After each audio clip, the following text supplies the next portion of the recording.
പരിശുദ്ധ പരമദിവ്യകാരുണ്യത്തിന് എന്നേരവും ആരാധനയും സ്തുതിയും പുകഴ്ചയും ഉണ്ടായിരിക്കട്ടെ. പരിശുദ്ധ പരമദിവ്യകാരുണ്യത്തിന് എന്നേരവും ആരാധനയും സ്തുതിയും പുകഴ്ചയും ഉണ്ടായിരിക്കട്ടെ. പരിശുദ്ധ പരമദിവ്യകാരുണ്യത്തിന് എന്നേരവും ആരാധനയും സ്തുതിയും പുകഴ്ചയും ഉണ്ടായിരിക്കട്ടെ. ഒരു നിമിഷം അവനുമായി കർത്താവിൻ്റെ തിരുസന്നിധിയിൽ അവിടുത്തെ സാന്നിധ്യത്തിലാണ് നമ്മൾ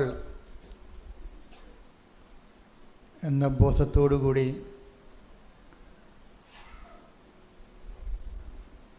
ആരാധനയിലേക്ക് കടന്നു വരാം.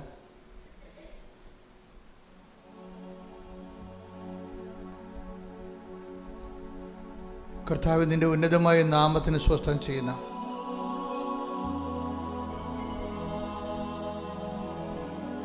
കർത്താവേ, നിന്റെ വിശുദ്ധ പൗരോഹിത്യത്തെ മഹത്വപ്പെടുത്തണമേ.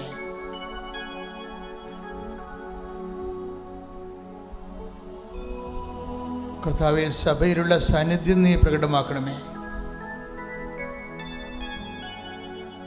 ഓരോ മക്കളും തീർത്ഥാടകരായും ഓൺലൈനിലും അനേക ഹൃദയഭാരങ്ങളോടുകൂടി അങ്ങയുടെ തിരുസന്നിധിയിൽ ശരണം ഗമിച്ചിരിക്കുന്ന അമ്മേ, പരിശുദ്ധമേ, ദേവമാതാവേ, കൃപാസനത്തിൽ പ്രത്യക്ഷപ്പെട്ടുകൊണ്ട് ദുരന്തമുണ്ടാകാൻ പോകുന്ന പ്രാർത്ഥിക്കണമെന്ന് അരുളി ചെയ്ത അമ്മയുടെ പ്രത്യക്ഷീകരണത്തിൻ്റെ സ്ഥിരീകരണത്തിൻ്റെ അടയാളങ്ങൾ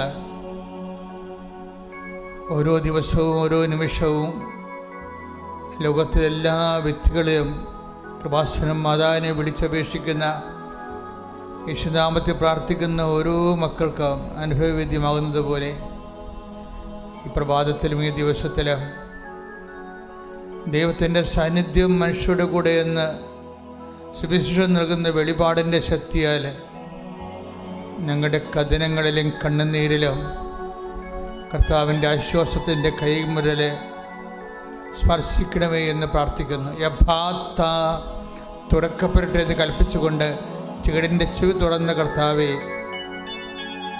ലാസറസ് പുറത്തു വരിക എന്നളി ചെയ്തുകൊണ്ട് മരിച്ചുപോയവൻ്റെ ശവമാടത്തെ തുറന്ന കർത്താവെ, അങ്ങയുടെ മക്കൾക്ക് അനുഗ്രഹത്തിൻ്റെ വാതിൽ തുറക്കണമെന്ന് പ്രാർത്ഥിച്ചുകൊണ്ട് ശ്രദ്ധിക്കട്ടെ. ഹല്ലേലൂയ, ഹല്ലേലൂയ, ഹല്ലേലൂയ, ഹല്ലേലൂയ, ഞങ്ങളുടെ അനുഗ്രഹത്തിന്റെ വാതിലുകൾ ഈ ആരാധനയിലൂടെ തുറന്നിടണമേ എന്ന് പ്രാർത്ഥിക്കുന്നു. മരിയൻ പ്രത്യക്ഷീകരണത്തിന്റെ സ്ഥിരം സാക്ഷികളാക്കി ഞങ്ങളെ ഓരോരുത്തരെയും ഉയർത്തണമേ എന്ന് പ്രാർത്ഥിക്കുന്നു. ഹല്ലേലൂയ, ഹല്ലേലൂയ, മഹത്വം, മഹത്വം, ആരാധന, ആരാധന, ഹല്ലേലൂയ.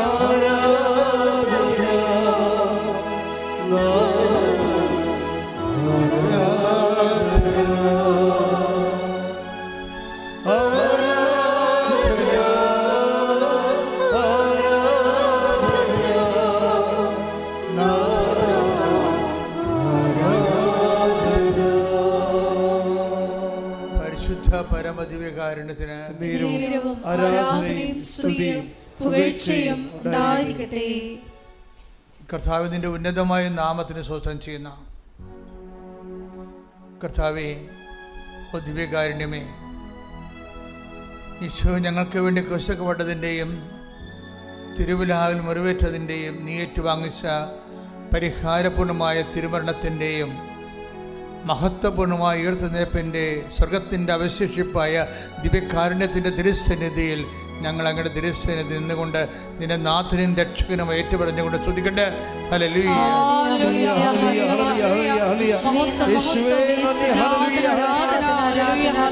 ദിവ്യകാരുണ്യ സ്നേഹം സ്തുതിക്കട്ടെ.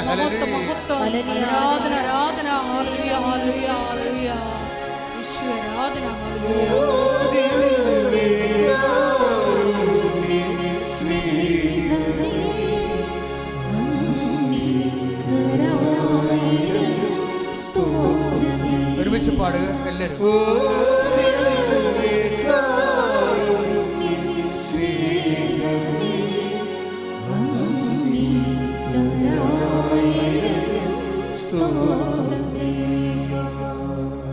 പരിശുദ്ധ പരമ പരമദിവ്യകാരുണ്യത്തിന് നേരവും ആരാധനയും സ്തുതിയും പുകഴ്ചയും ഉണ്ടായിരിക്കട്ടെ. കർത്താവേ, ഗുരുതരമായ രോഗങ്ങള് ഇനി എൻ്റെ ജീവിതം തീർന്ന് ഞാൻ അതിൽ നിന്ന് സുഖപ്പെട്ടാൽ പോലും എനിക്ക് ജോലിയെടുത്ത് ജീവിക്കാൻ പറ്റത്തില്ല എന്ന് മനസ്സിൽ ഓരോ ദിവസവും ഓരോ വിപത്തിനെ ഓർത്ത് സങ്കടപ്പെടുന്നവരെ ഈ പ്രഭാതത്തിലെ കാനായിലെ കല്യാണ വിരുന്നിലെ അങ്ങയോട് മധ്യസ്ഥ യാചിക്കാൻ ദൈവം കൽപ്പിച്ചു നൽകിയ പരിശുദ്ധ അമ്മയുടെ മധ്യസ്ഥത്തിൽ ഞങ്ങളെല്ലാ രോഗികൾക്കും വേണ്ടി പ്രാർത്ഥിക്കുന്നു. ഈ ഉടമ്പടി ധ്യാനത്തിൽ പങ്കെടുത്ത് പ്രാർത്ഥിക്കുന്ന ഓരോ രോഗികളുടെ മേലും നിന്റെ വലിയ വലിയ തിരുമുറുവാർന്ന വലതുകരം അനുഗ്രഹത്തിൻ്റെ വലിയ ശക്തി നിന്നിലേക്ക് ആവസിക്കുകയും യേശുക്രിസ്തു നാമത്തെ മഹത്വപ്പെടുത്തിക്കൊണ്ട് മറിയത്തിൻ്റെ മധ്യസ്ഥ ജ്വലിക്കാൻ ഇടയാക്കണമെന്ന് പ്രാർത്ഥിച്ചുകൊണ്ട് സ്തുതിക്കട്ടെ. ഹല്ലേലൂയ.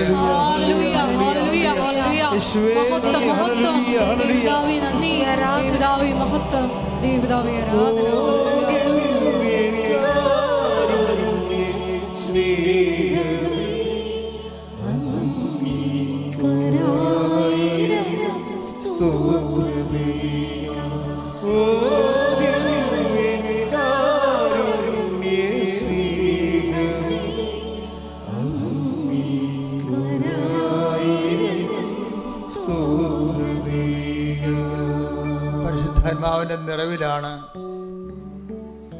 ഓരോ ആരാധനയിലും നമുക്ക് അനുഭവങ്ങൾ ലഭിക്കുന്നത്.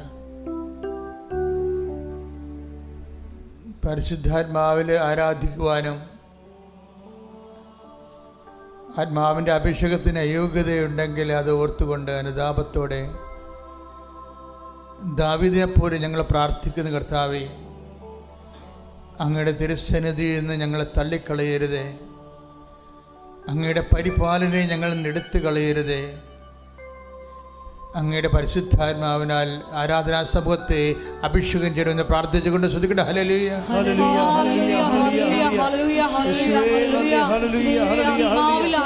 ആരാധിക്കാനുള്ള വലിയ അഭിഷേകം ഞങ്ങൾക്ക് നൽകണമേ. Hallelujah, hallelujah.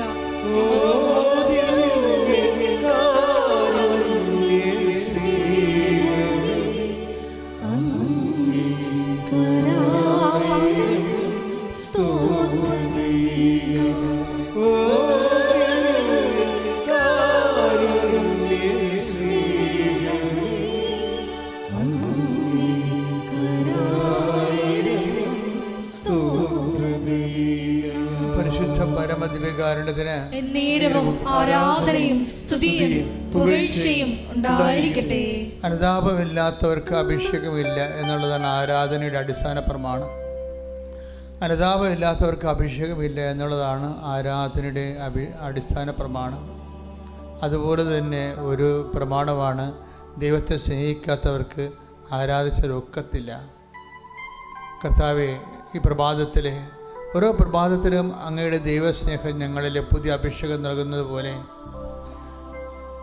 ഇവിടെ കടന്നു വന്നിരിക്കുന്ന ഓരോ മക്കളിലും ഓൺലൈനിൽ പ്രാർത്ഥിക്കുന്നവരുടെ മേലും ദൈവസ്നേഹത്തിൻ്റെ അരൂപിയെ ആരാധനയ്ക്കൊതുക്കിയ ആരാധനയ്ക്ക് പോന്ന ദൈവസ്നേഹത്തിൻ്റെ അരൂപിയാൽ ഞങ്ങളെ അഭിഷേകം ചെയ്തുകൊണ്ട് ആരാധിക്കുവാൻ യോഗ്യമാക്കണമെന്ന് പ്രാർത്ഥിച്ചുകൊണ്ട് ശ്രദ്ധിക്കട്ടെ. ഹല്ലേലൂയ.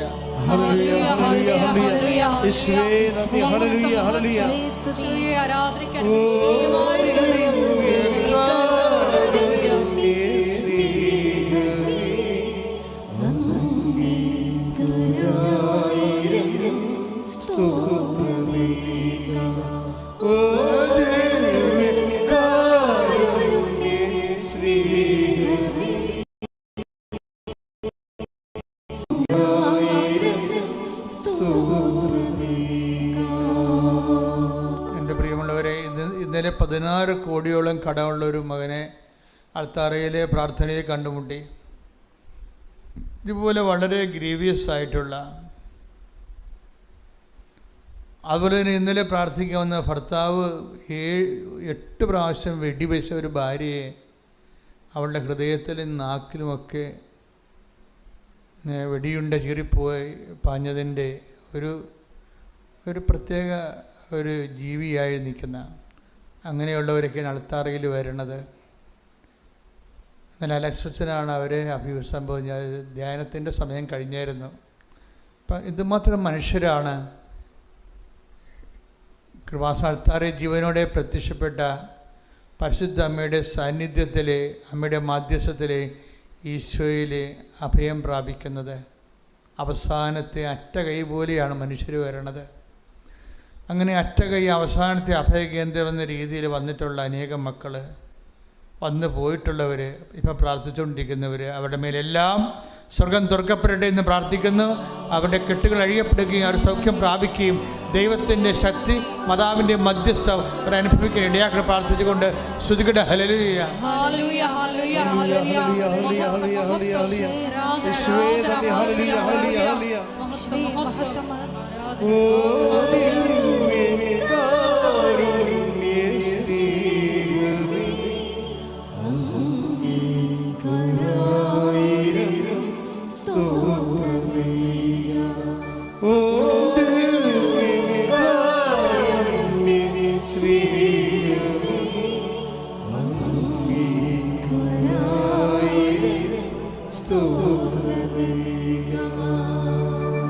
വേറെ ഒരു സങ്കടക്കാരനെ അൾത്താറയിൽ ഈ കഴിഞ്ഞ ശനിയാഴ്ച കണ്ടെത്തിയത് നമ്മുടെ യമനിൽ വധശിക്ഷയ്ക്ക് വിധിക്കപ്പെട്ടിരിക്കുന്ന നിമിഷപ്രിയയുടെ ഭർത്താവ് ഉടമ്പടി എടുത്തിട്ടുണ്ട്. അദ്ദേഹം എന്നെ വന്ന് പറഞ്ഞപ്പോൾ ബ്ലഡ് മണി കൊടുത്തിട്ട് യമൻ സർക്കാർ സ്വീകരിക്കുന്നില്ലെന്നാണ് പറഞ്ഞത്. അവരതിൽ നിന്ന് റിലീവ്ഡ് ആകാനുള്ള പണം കെട്ടിവെച്ചത്, അത് 8 കോടിയോ മറ്റോ എന്തുകൊണ്ടാണ് കെട്ടിവെച്ചിട്ട് പോലും അതിനുള്ള സംവിധാനം ഒരുക്കിയിട്ട് പോലും യമൻ സർക്കാർ അത് സ്വീകരിക്കണില്ല എന്നാണ്. അതാണ് പരിശുദ്ധ അമ്മയുടെ മുമ്പിൽ വെച്ചിരിക്കുന്ന ഈ ആഴ്ചത്തെ ഒരുപക്ഷെ ഏറ്റവും വലിയ നിയോഗം എന്ന് പറയുന്നത്. അങ്ങനെയുള്ള കടുത്ത നിയോഗങ്ങളിലെല്ലാം ഈ ആഴ്ചയിൽ തീരുമാനം ഉണ്ടാകാൻ വേണ്ടി ഇടിമുഴക്കം പോലെ ശ്രുതികട ഹല്ലേലൂയ.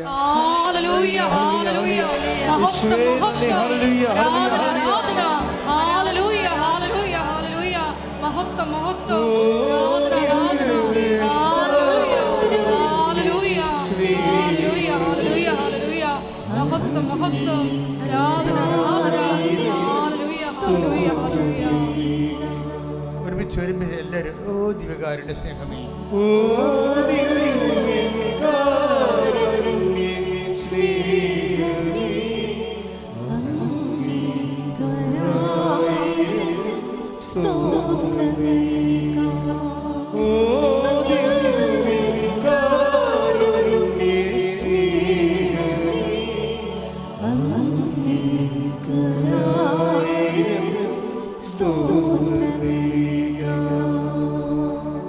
ശരിക്കും നമ്മൾ ആരാധനയ്ക്ക് വരുമ്പോൾ ഉടമ്പടിയോടുകൂടി നമ്മുടെ ആരാധനാ ജീവിതം തന്നെ അങ്ങോട്ട് മാറ്റിമറിക്കപ്പെടുകയാണ് ചെയ്യണത്. കഴിഞ്ഞ ദിവസങ്ങളിൽ തലയോലപ്പറമ്പിൽ നിന്ന് ജെയ്മി എന്നും പറഞ്ഞൊരു മോള് സാക്ഷ്യം പറഞ്ഞു. അവർ ലേണഡ് വുമണാണ്.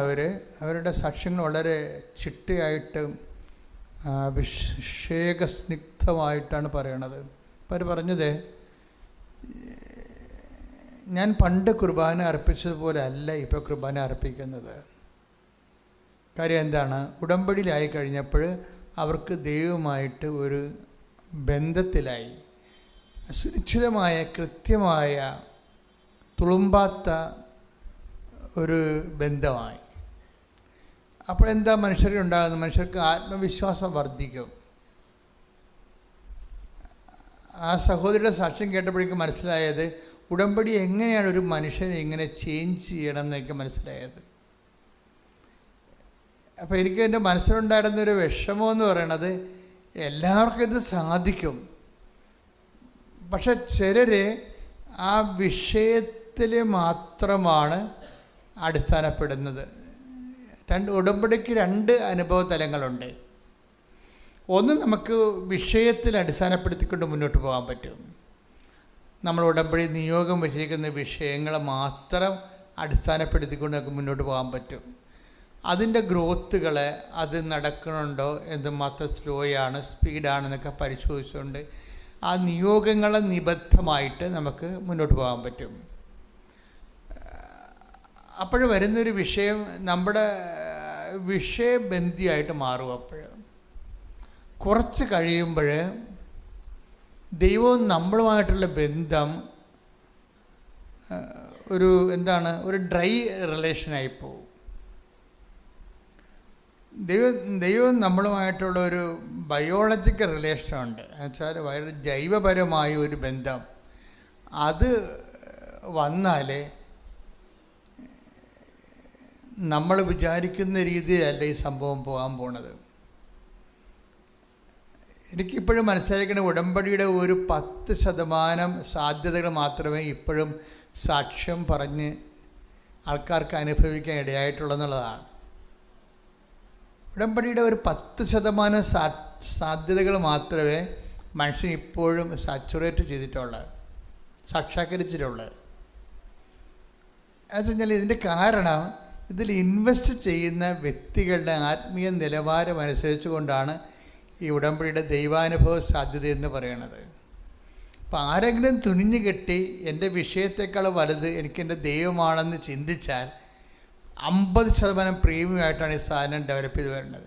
എൻ്റെ വിഷയത്തെക്കാൾ വലുത് എനിക്കെൻ്റെ ദൈവമാണ് എന്ന് പറഞ്ഞു നോക്കിയേ. എൻ്റെ വിഷയത്തെക്കാൾ വലുത് എനിക്ക് എൻ്റെ ദൈവമാണ്. ദൈവമാണ് എൻ്റെ വിഷയം, ദൈവമാണ് എൻ്റെ വിഷയം. അങ്ങനെ വന്നു കഴിഞ്ഞാൽ അത് നിങ്ങൾക്ക് അച്ഛൻ പറഞ്ഞു തരുന്നതുകൊണ്ടല്ല, ആന്തരികമായിട്ടൊരു അഭിഷേക വിധി പ്രകാരം ബോധ്യത്തിലേക്ക് വന്നു കഴിഞ്ഞാൽ ഭയങ്കര ചേഞ്ച് വരും. ഇപ്പം കഴിഞ്ഞ ദിവസങ്ങളിൽ ഞാൻ ഒരു വൈദികൻ്റെ ടോക്ക് കേട്ട്. അങ്ങനെ സ്വാഭാവികമായിട്ട് റീൽസൊക്കെ നോക്കുമ്പോൾ കാണുന്നതാണ്. അപ്പോൾ വൈദികൻ്റെ ടോക്ക് എന്ന് പറഞ്ഞാൽ അദ്ദേഹം പറഞ്ഞു, എനിക്ക് ഭയങ്കര ഇച്ഛാഭംഗം വന്നിരുന്നു. വൈദികരുടെ പോലും ഗതികേട് ഇതാണല്ല എന്ന് ഓർത്തിട്ട്. എന്താ വെച്ച് കഴിഞ്ഞാൽ ഇദ്ദേഹം പറയണത്, ഇദ്ദേഹം കേരളത്തിൽ സ്വാധീനിക്കുന്ന ഒരു ധ്യാനഗുരുവാണ്, കരിസ്മാറ്റിക് ധ്യാനഗുരു അല്ല. അപ്പം അദ്ദേഹം പറയണത്, എനിക്ക് ഈ കരിസ്മാറ്റിക് മേഖലയോട് ഞാനൊരു റെസ്പെക്റ്റബിൾ ഡിസ്റ്റൻസ് കീപ്പ് ചെയ്യുന്ന ആളാണെന്ന്. കരിസ്മാറ്റിക് മേഖലയോട് ഞാനൊരു ബഹുമാനപൂർവമായ ഒരു അകലം കീപ്പ് ചെയ്യുന്ന ആളാണ്. അത് അദ്ദേഹം നല്ല ഭംഗിയുള്ള ഭാഷ ഉപയോഗിക്കുന്ന ആളാണ്. എന്നിട്ട് അതിന് കാരണം പറയണത്, ഈ രോഗസൗഖ്യത്തിൻ്റെ മേഖലയാണ് അങ്ങേർക്ക് ഡൗട്ടുള്ളത്. അപ്പോൾ അദ്ദേഹം ചോദിക്കേണ്ട ഒരു ചോദ്യമുണ്ട്, ഈ രോഗസൗഖ്യത്തിൻ്റെ മേഖലയിൽ ഒരു ഓട്ടിസം രോഗിയെ കൊണ്ടുവന്ന് സുഖപ്പെട്ടിട്ടുള്ള ഏതെങ്കിലും ചരിത്രമുണ്ടോ? അതാണ് ഇവിടെ ചോദിക്കുന്നത്. എന്ന് വെച്ച് കഴിഞ്ഞാൽ ചോദിക്കേണ്ട ചോദ്യം മനസ്സിലായില്ലേ? ഈ രോഗസൗഖ്യത്തിൻ്റെ ഈ ക്ലെയിമിൽ ഇപ്പോൾ കുറേ അധികം ക്ലെയിംസ് വരുന്നുണ്ടല്ലോ. അപ്പോൾ അതിൽ ഓട്ടിസം രോഗി അല്ലെങ്കിൽ ഹൈപ്പർ ആക്ടിവിറ്റി രോഗികൾ സുഖപ്പെട്ട ഏതെങ്കിലും ചരിത്രമോ സാക്ഷ്യമോ ഉണ്ടോ എന്ന് ചോദിക്കും. അതിൻ്റെ അർത്ഥം എന്ന് വെച്ചാൽ അതില്ലെങ്കിൽ മറ്റുള്ളതെല്ലാം കള്ളത്തരമാണെന്നാണ് അദ്ദേഹം ബ്രാൻഡ് ചെയ്യണത്. വളരെ തന്ത്രപൂർവ്വമാണ് അത് ആ സാധനം പ്ലേസ് ചെയ്തിരിക്കുന്നത്. അത് കേട്ട് സുഖിക്കുന്നവരുണ്ട്, ഒത്തിരി പേരുണ്ട്. അത് കേട്ട് അതാണ് സത്യമെന്ന് പറയുന്ന ഒത്തിരി പേരുണ്ട്. അപ്പോൾ സാത്താൻ വളരെ തന്ത്രപരമായിട്ടാണ് സഭയിൽ തന്നെ നുഴഞ്ഞു കയറിയതിന് ശേഷം ഇങ്ങനെയുള്ള ആൾക്കാരെ ഉപയോഗിക്കണമെന്ന് ചോദിച്ചു കഴിഞ്ഞാൽ സങ്കടം വരും ശരിക്കും പറഞ്ഞാൽ. അത് കഴിഞ്ഞപ്പോഴാണ് ജെയിനിയുടെ സാക്ഷ്യം വന്നത് ഇവിടെ. ഇത് ഞാൻ കേട്ട് ഇതിനൊരു മറുപടി കൊടുക്കണമല്ലോ എന്ന് വിചാരിച്ചുകൊണ്ടിരിക്കുന്ന സമയത്താണ് ജെയിനി വന്ന് സാക്ഷ്യം പറയണത്. അപ്പോൾ ജെയിനി ഒരു യാക്കോബി ലേഡിയാണ്, പക്ഷേ നല്ല പാരമ്പര്യമുള്ള ചൈതന്യമുള്ള വിശ്വാസിയാണ്. അത് അവർ ഉടമ്പടി എടുക്കുന്നതിന് മുമ്പ് ഒരുവിധം ദൈവമായിട്ട് റിലേഷൻസ് ഉള്ള ആളാണ്. ഇപ്പോൾ എങ്കിലും ഉടമ്പടി എടുക്കാനുള്ള സാഹചര്യം അവർ പറയണത്, എനിക്കിത് അവരുടെ മകന് ഹൈപ്പർ ആക്ടിവിറ്റിയാണ്. ഹൈപ്പർ ആക്ടിവിറ്റി നിങ്ങൾക്ക് അറിയാമല്ലോ, ഓട്ടിസം പോലെയുള്ള തന്നെ സംഭവം. ഏതെങ്കിലും സ്കൂളിലൊക്കെ പോവുകയാണെങ്കിൽ അവൻ ഓടി നടക്കും, അവിടെ ഇവിടെയൊക്കെ കയറി നടക്കും, പിന്നെ പിള്ളേരെ ഉപദ്രവിക്കും. എപ്പോഴും അവന് സ്പെഷ്യൽ സ്കൂളിലേക്ക് അവനെ കൊണ്ടുപോകേണ്ടി വരും, എപ്പോഴും കംപ്ലൈൻറ്റ് വരും. നമുക്ക് തന്നെ ഇപ്പോൾ തന്നെ പിള്ളേരോട് അവരെ കണ്ടിട്ടില്ലേ, അവിടെ നിൽക്കത്തില്ല, അവർ ഓടി നടക്കും. അവർക്ക് എന്താണ് ചെയ്യണമെന്ന് അവർക്കൊരു പിടിയും കിട്ടത്തില്ല. അത് ഭയങ്കര സങ്കടകരമായ ഒരു ഓട്ടിസം രോഗി ഉണ്ടെങ്കിൽ ഒരു മാതാപിതാക്കന്മാർക്ക് പെട്ടെന്ന് വിശുദ്ധരാകാൻ പറ്റും. എനിക്കങ്ങനെയാണ് മനസ്സിലായത്. ഒരു ഓട്ടിസം രോഗി നമ്മുടെ വീട്ടിലുണ്ടെങ്കിൽ ആ മാതാപിതാക്കന്മാർക്ക് അല്പം ശ്രദ്ധിച്ചാൽ, ഇപ്പം ഇന്ന് 7-ാം തീയതി, ഇത് റെക്കോർഡ് ചെയ്യുന്ന ദിവസം 7-ാം തീയതി, ഇന്ന് കാർലോ അക്വിറ്റസിന് പരിശുദ്ധ പിതാവ് ദിവ്യകാരുണ്യ മധ്യസ്ഥനായിട്ട് ഇന്ന് വിശുദ്ധനായിട്ട് പ്രഖ്യാപിക്കുന്ന ദിവസമാണ്. ഒന്ന് കൈയടിച്ചേ ശ്രുതിയുടെ. ഹല്ലേലൂയ ഹല്ലേലൂയ ഹല്ലേലൂയ ഹല്ലേലൂയ ഹല്ലേലൂയ. അക്വിറ്റസിൻ്റെ 15 വയസ്സേ ഉള്ള ആളിനെ, 15 വയസ്സേ ഉള്ളു. മിലാനിലാണ് അദ്ദേഹം ജനിച്ചത്. അപ്പം ആ 15 വയസ്സുള്ള സമയത്ത് തന്നെ ആളിനെ നല്ല ആദ്യമേ തന്നെ ദിവ്യകാരുണ്യത്തോട് ഭയങ്കര ആഭിമുഖ്യമാണ്. ദിവ്യകാരുണ്യത്തോട്. അപ്പം നമ്മൾ ഈ ദിവ്യകാരുണ്യത്തോട് പലതരത്തിലുള്ള ബന്ധങ്ങൾ നമുക്ക് സാധ്യമാണ്. വളരെ ഒരു ഫ്രണ്ട്ലി റിലേഷൻസ് സാധ്യമാണ്. പിന്നെ ഒരു അദമ്യമായ അഭിഷേക ദൈവോന്മുഖ മിസ്റ്റേരിയം ട്രാൻഷൻ എന്ന് പറഞ്ഞ ദൈവത്തിനടുത്ത ഭയം തോന്നിപ്പിക്കുന്ന റിലേഷൻസ് നമുക്ക് സാധ്യമാണ്. അതുപോലെ തന്നെ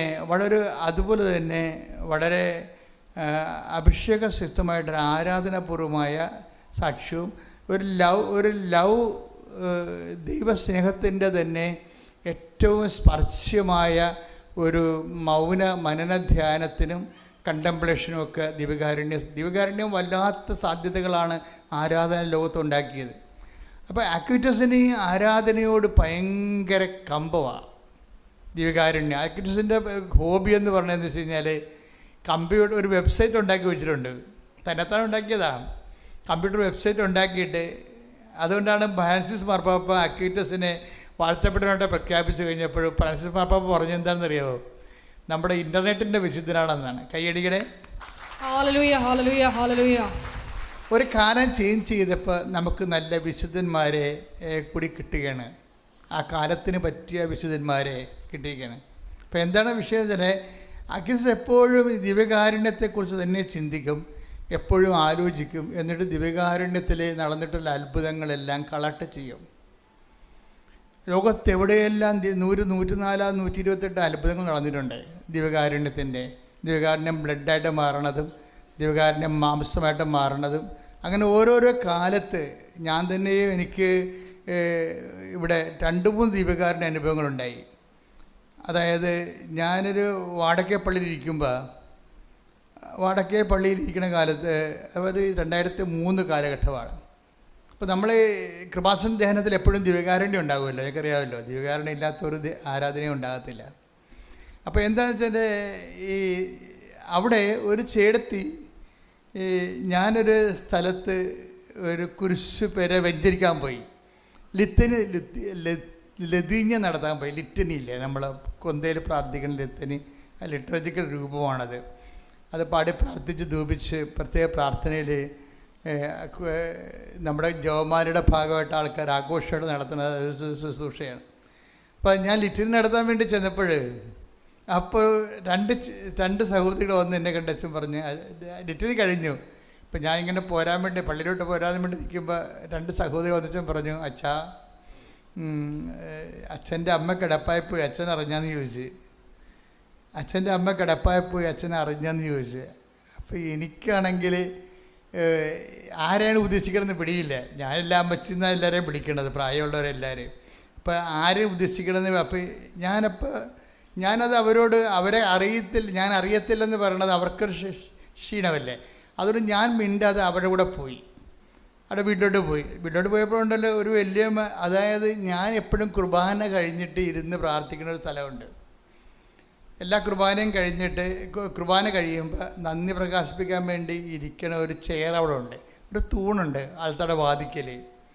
ആൾത്താരുടെ വാതിക്കലുള്ള തൂണിൻ്റെ അടുത്ത് ഒരു കസേര ഇട്ടിട്ടുണ്ട്. അപ്പോൾ എനിക്കിരിക്കാൻ വേണ്ടി അവിടെ. അപ്പോൾ ഞാൻ കുർബാന കഴിയുമ്പോൾ അവിടെ പോയി ഇരിക്കും. അപ്പോൾ ഈ അമ്മച്ചി അവിടെ ഉണ്ടാവും. അപ്പോൾ അമ്മച്ചി കസേരയുടെ അരിയിലാണ് മുട്ട് കുത്തുന്നത്. അപ്പോൾ ഞാൻ അവിടെ പോയി ഇരിക്കുമ്പോൾ എൻ്റെ പ്രാർത്ഥന കഴിയുമ്പോൾ ഞാൻ അമ്മച്ചിയോട് വല്ല കുശലമൊക്കെ ചോദിക്കും, വീട്ടിലെ വിശേഷമൊക്കെ ചോദിക്കും. അപ്പോൾ അമ്മച്ചി എന്നെ മകനായിട്ടാണ് കണ്ടിരിക്കുക, വീട്ടിൽ കൊണ്ട് അവതരിപ്പിച്ചിരിക്കുന്നത് അങ്ങനെയാണ്. പക്ഷേ ആൾ പെട്ടെന്ന് പ്രഷർ അടിച്ച് വീണുപോയി. ആളെ 10-70 വയസ്സുണ്ടേ. നടന്ന് കുർബാനയ്ക്ക് വേണ്ടി എല്ലാ ദിവസവും വരും. കുർബാനയ്ക്ക് വേണ്ടി എല്ലാ ദിവസവും ഞാൻ 5:30 പള്ളി ചെല്ലുമ്പോൾ ഇവരുണ്ടാവും അവിടെ. അതേത് മഴയായാലും ശരി, എന്ത് മഞ്ഞായാലും ശരി, 5:30 ഞാൻ പള്ളി ചെല്ലുമ്പോൾ ഇവരുണ്ടാവും അവിടെ. അവർ ഒറ്റക്കാണെങ്കിലും വീട്ടിൽ നിന്ന് കുറച്ച് അവിടെ വീട്ടിൽ നിന്ന് പള്ളിയിലോട്ട് നടന്ന് പറഞ്ഞാൽ കുറേ പോരണമേ, പട്ടിക്കൊക്കെ പിടിക്കും മിക്കവാറും ഉച്ചയ്ക്ക് എന്ത് വെളുപ്പിനൊക്കെ ആണെങ്കിൽ. എങ്കിലും അവർ ആ സമയത്തുണ്ടാവും. അപ്പോഴും എനിക്കത് ഭയങ്കര വിഷമമായി. കാര്യം എന്താ കഴിഞ്ഞാൽ ഞാൻ അറിഞ്ഞില്ല ഇവരെ ഈ ദിവസം കാണാത്തതൊന്നും ഞാൻ പല തിരക്കിപ്പെട്ടത് കാരണം അവർ വന്നോ പോയോ ഒന്നും ഞാൻ അറിയണില്ലല്ലോ. ആളെ കണ്ടപ്പോൾ എനിക്ക് വിഷമം തോന്നി.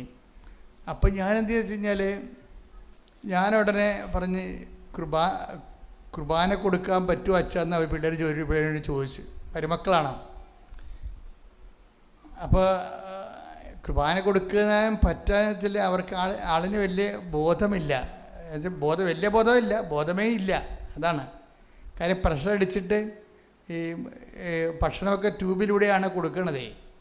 അപ്പോൾ ആളിന് ബോധമേ ഇല്ല. പക്ഷേ എനിക്ക് ഭയങ്കര സങ്കടം. എന്താ കാര്യം വെച്ചാൽ ഇവർ ഇങ്ങനെ മരിച്ചു പോവുകയാണെങ്കിൽ ഇത്രയും കുർബാനയെന്ന് പറഞ്ഞ് കെട്ടിപ്പിടിച്ച് ജീവിച്ചിട്ട് അവസാനം കുർബാന സ്വീകരിക്കാതെ മരിക്കേണ്ട അവസ്ഥ വന്നാലും അതും ഒരു ലോജിക്കല്ല. അപ്പോൾ ഞാൻ പറഞ്ഞു എന്തായാലും ശരി, ഇവർക്കെല്ലാം ബോധമില്ലാതുകൊണ്ട് ഈശോയ്ക്ക് ബോധമുണ്ടല്ല. ഞാൻ അങ്ങനെ ചെയ്യണം ചിന്തിച്ചത്, പ്രാക്ടിക്കലാണ് ചിന്തിച്ചത്. അപ്പം ഞാൻ ചെന്ന് മഠത്തിൽ പോയി കുർബാന എടുത്തുകൊണ്ട് വന്നു. അപ്പോൾ കുർബാന ഒന്നും നമുക്ക് കൊടുക്കാൻ പറ്റത്തില്ല, കുർബാന ഇറങ്ങത്തില്ല. അപ്പം അതുകൊണ്ട് ഞാനീ നഖത്തോളം ഉള്ള വീതിയിൽ തരിയിലാണ് കുർബാന എടുത്തത്. ഇത്തിരി ചെറിയ, അത് വളരെ ഒരു ചെറിയ ചെറിയ ഒരു കഷ്ണം, കണ്ണിന് പിടിക്കാവുന്ന രീതിയിലുള്ള ഒരു കഷ്ണം എടുത്ത് കൊണ്ടുവന്നു. കാര്യം ഈ ട്യൂബിലൂടെ വായിലൂടെ ബോധമില്ലാത്ത ആളിൻ്റെ വായിൽ ഇതുകൊണ്ട് വെച്ചാൽ അവർ ഇറക്കത്തില്ല. ഇവിടെ എല്ലാം ഇങ്ങനെ മരവിച്ചിരിക്കുക, ഇറക്കത്തില്ല. അപ്പോൾ എന്ത് ചെയ്യുമെന്ന് വെച്ച് കഴിഞ്ഞാൽ ഞാൻ ആ കുർബാന എല്ലാ പ്രാർത്ഥനകളും മുട്ടതെന്ന് വൃത്തിയായിട്ട് ചെല്ലിയതിന് ശേഷം ഒരു ടീസ്പൂൺ എടുത്തിട്ട് അതിൽ ചൂടുവെള്ളം ആറ്റിയെടുത്ത് അല്പം, എന്നിട്ട് ഈ തരിയുള്ള കുർബാന പ്രാർത്ഥിച്ച് അതിൽ അരച്ച് അതിൽ കലക്കി ആ വെള്ളത്തിൽ. എന്നിട്ട് ഈ വെള്ളമാണ് ഞാനിവർക്ക് ഒഴിച്ചു കൊടുക്കുന്നത്. എന്തിനാണ്? നിത്യശാന്തി പ്രാർത്ഥനയുടെ ഭാഗമായിട്ട് ഒഴിച്ചു കൊടുക്കുന്നതാണ് ഇവർക്ക്. കാര്യം ഇവർ കുർബാനയ്ക്ക് വേണ്ടി അത്രയും ഈശോയുമായിട്ട് ബന്ധമുണ്ടായിരുന്ന ആളാണ്. കുർബാന സ്വീകരിക്കാതെ ഇവർ പിരിഞ്ഞു പോകുമ്പോൾ നമുക്കുണ്ടാകുന്നൊരു സങ്കടമുണ്ട്. അതുകൊണ്ട് അങ്ങനെ വരാതിരിക്കാൻ ഈ കുർബാന ഇവർക്ക് കൊടുക്കുന്നത്. ഞാൻ കുർബാന കൊടുത്തിട്ട് പോന്ന് ഈ ആത്മാവിനെ ഈശോയ്ക്ക് ഏൽപ്പിച്ച് പോന്ന് ഒരു 4 ദിവസം കഴിഞ്ഞപ്പോഴുണ്ട് ഈ ചേടത്തി വന്ന് അൽത്താരേ നിൽക്കണം.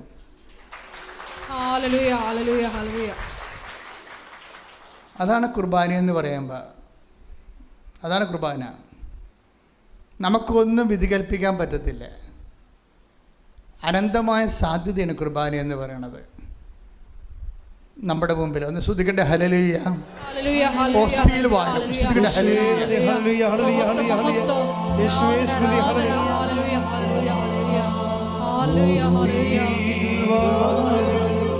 ദൈവമേ സ്നേഹത്തിൻ അവതാരമേ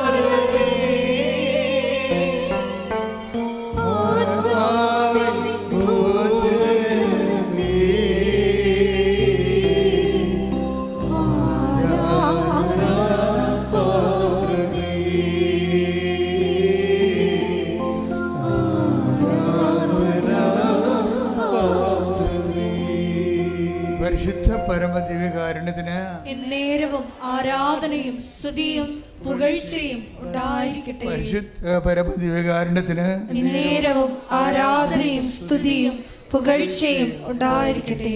അപ്പോൾ ഈ വിഷയം ഇപ്പം ജെയ്മിയുടെ വിഷയമാണ് പറഞ്ഞുകൊണ്ടിരിക്കുന്നത്.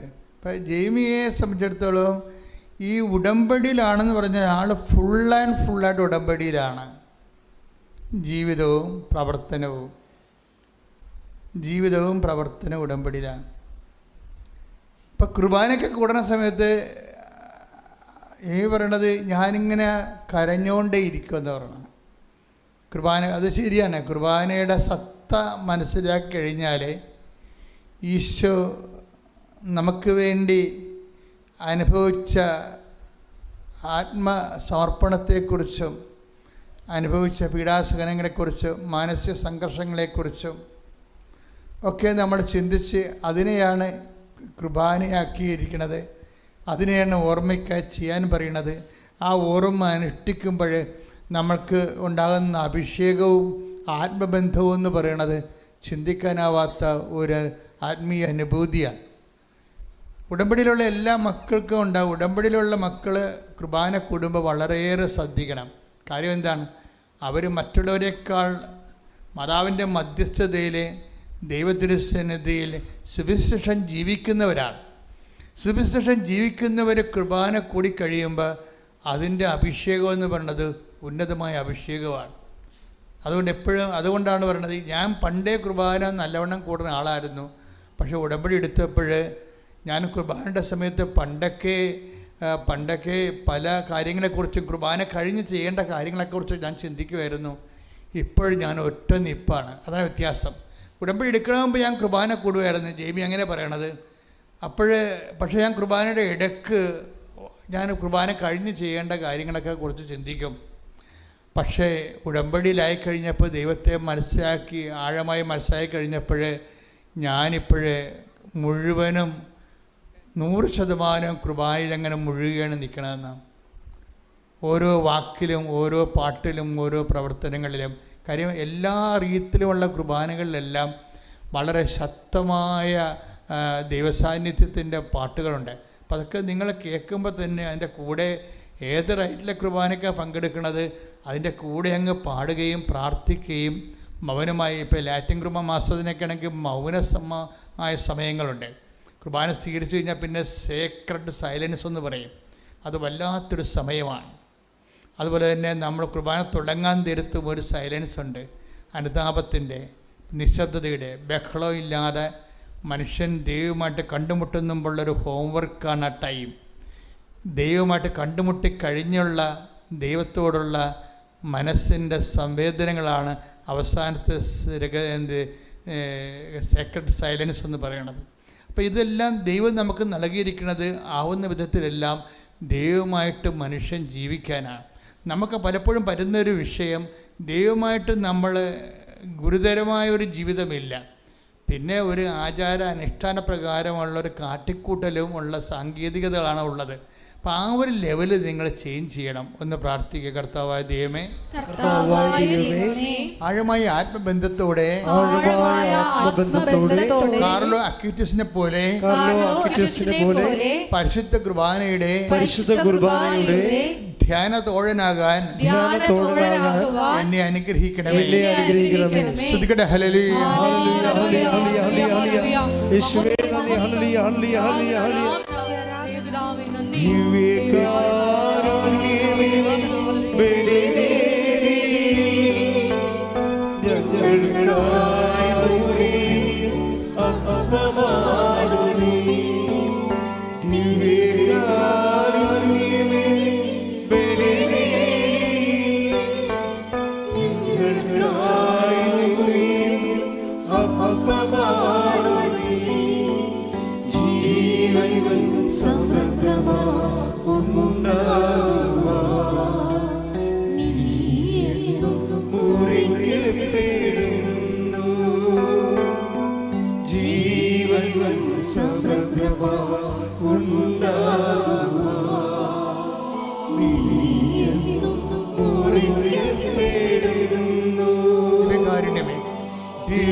പരിശുദ്ധ പരമദിവ്യകാരുണ്യത്തിന് ആരാധനയും സ്തുതിയും പുകഴ്ചയും ഉണ്ടായിരിക്കട്ടെ. പരിശുദ്ധ പരമദിവ്യകാരുണ്യത്തിന് ആരാധനയും സ്തുതിയും പുകഴ്ചയും ഉണ്ടായിരിക്കട്ടെ. ഇത്രയും പെരുവിരിപ്പുള്ള, ഇത്രയും സ്കൂളിലൊന്നും ഇരുത്താൻ കൊള്ളാത്ത ഹൈപ്പർ ആക്ടിവിറ്റിയും ഓട്ടിസ ലക്ഷണങ്ങളൊക്കെ ഉള്ള ഈ മകനെയും കൊണ്ട് 6 മാസം കഴിയുമ്പോൾ വീണ്ടും ഈ ഡോക്ടറുടെ അടുത്ത് ചെല്ലും.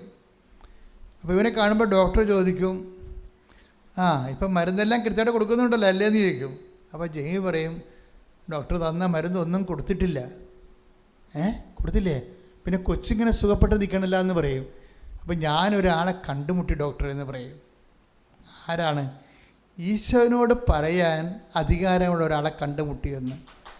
Hallelujah, hallelujah. ആ സാക്ഷ്യത്തിൻ്റെയൊക്കെ പോക്ക് കണ്ടില്ലേ? ഞാനൊരാളെ കണ്ടുമുട്ടിയെന്ന്. ആരെയാണ്? മാതാവിനെ കണ്ടുമുട്ടിയ കാര്യം പറയുകയാണ്. എന്നിട്ട് ജെയ്മി അതൊക്കെന്ന് പറഞ്ഞ ഒരു കാര്യമുണ്ട്. അമ്മയെ എനിക്ക് പുതിയ ആളല്ല, ഞാൻ കോൺവെന്റ് സ്കൂളിലാണ് പഠിച്ചത്, എനിക്ക് അമ്മേനെ അറിയാം.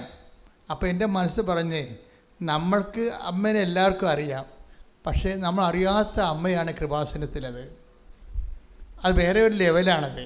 കാര്യം എന്ന് വെച്ച് കഴിഞ്ഞാൽ ദുരന്തം ഉണ്ടാകാൻ പോണ് പ്രാർത്ഥിക്കണമെന്നാണ് 2004 ഡിസംബർ 7 അമ്മ ഇവിടെ പ്രത്യക്ഷപ്പെടെ പറയണത്. അത് സിൽവർ ഗ്രേയിൽ സമയഘടികാരം നെഞ്ചിൽ ചാർത്തിയിട്ട്, അപ്പോൾ ദുരന്തം ഒരു വിഷയം, ഒരു വ്യക്തി ഒരു ദുരന്തം അനുഭവിച്ചാൽ അതിന് ലോകത്ത് പ്രാർത്ഥിക്കാനുള്ള ഏക ഇടമാണ് കൃപാസന. അതാണ് കൃപാസനം മാതാവ്. അപ്പം നിനക്ക് ദുരന്തമായിട്ട് തോന്നണം അത്. പക്ഷെ നീ ഈ ജെയ്മിയെപ്പോലെ തന്നെ ഇതുപോലെയുള്ള അനേകം മക്കളുണ്ട്. വെച്ച് കഴിഞ്ഞാൽ അതുപോലെ തന്നെ ഉടമ്പടി എന്തുമാത്രം ദൈവസ്നേഹത്തോടെയാണ് പറയണത്. ഞാൻ എൻ്റെ മകനെ സുഖപ്പെടുത്തണമെന്ന് അമ്മയോട് പറഞ്ഞിട്ടില്ല. അതാണ് പറയണത്. ഞാൻ എൻ്റെ മകനെ സുഖപ്പെടുത്തണമെന്ന് അമ്മയോട് പറഞ്ഞിട്ടില്ല. ഞാൻ അമ്മയോട് പറഞ്ഞത്, അവൻ വളർന്നു വരികയാണ്, അവൻ്റെ കാലത്ത് അവന് ജീവിക്കാൻ പറ്റുന്ന ഒരു സാഹചര്യം ഉണ്ടാകണം. വളരെ മിനിമമാണ് ആഗ്രഹിക്കുന്നത്. എന്ന് വെച്ചാൽ നാട്ടുകാർ അവനെ കൈവെക്കരുത്, അവന് ജീവിച്ചു പോകണം. മിനിമമാണ് ഞാൻ ചോദിച്ചത്.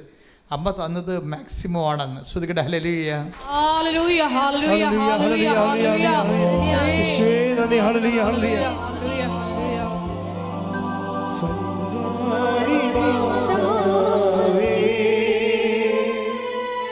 കൃപയുടെ കൂടാരമേ,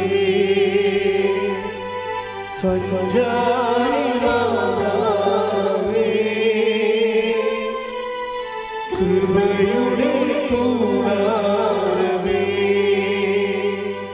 വാഗ്ദാനമേടകമേ,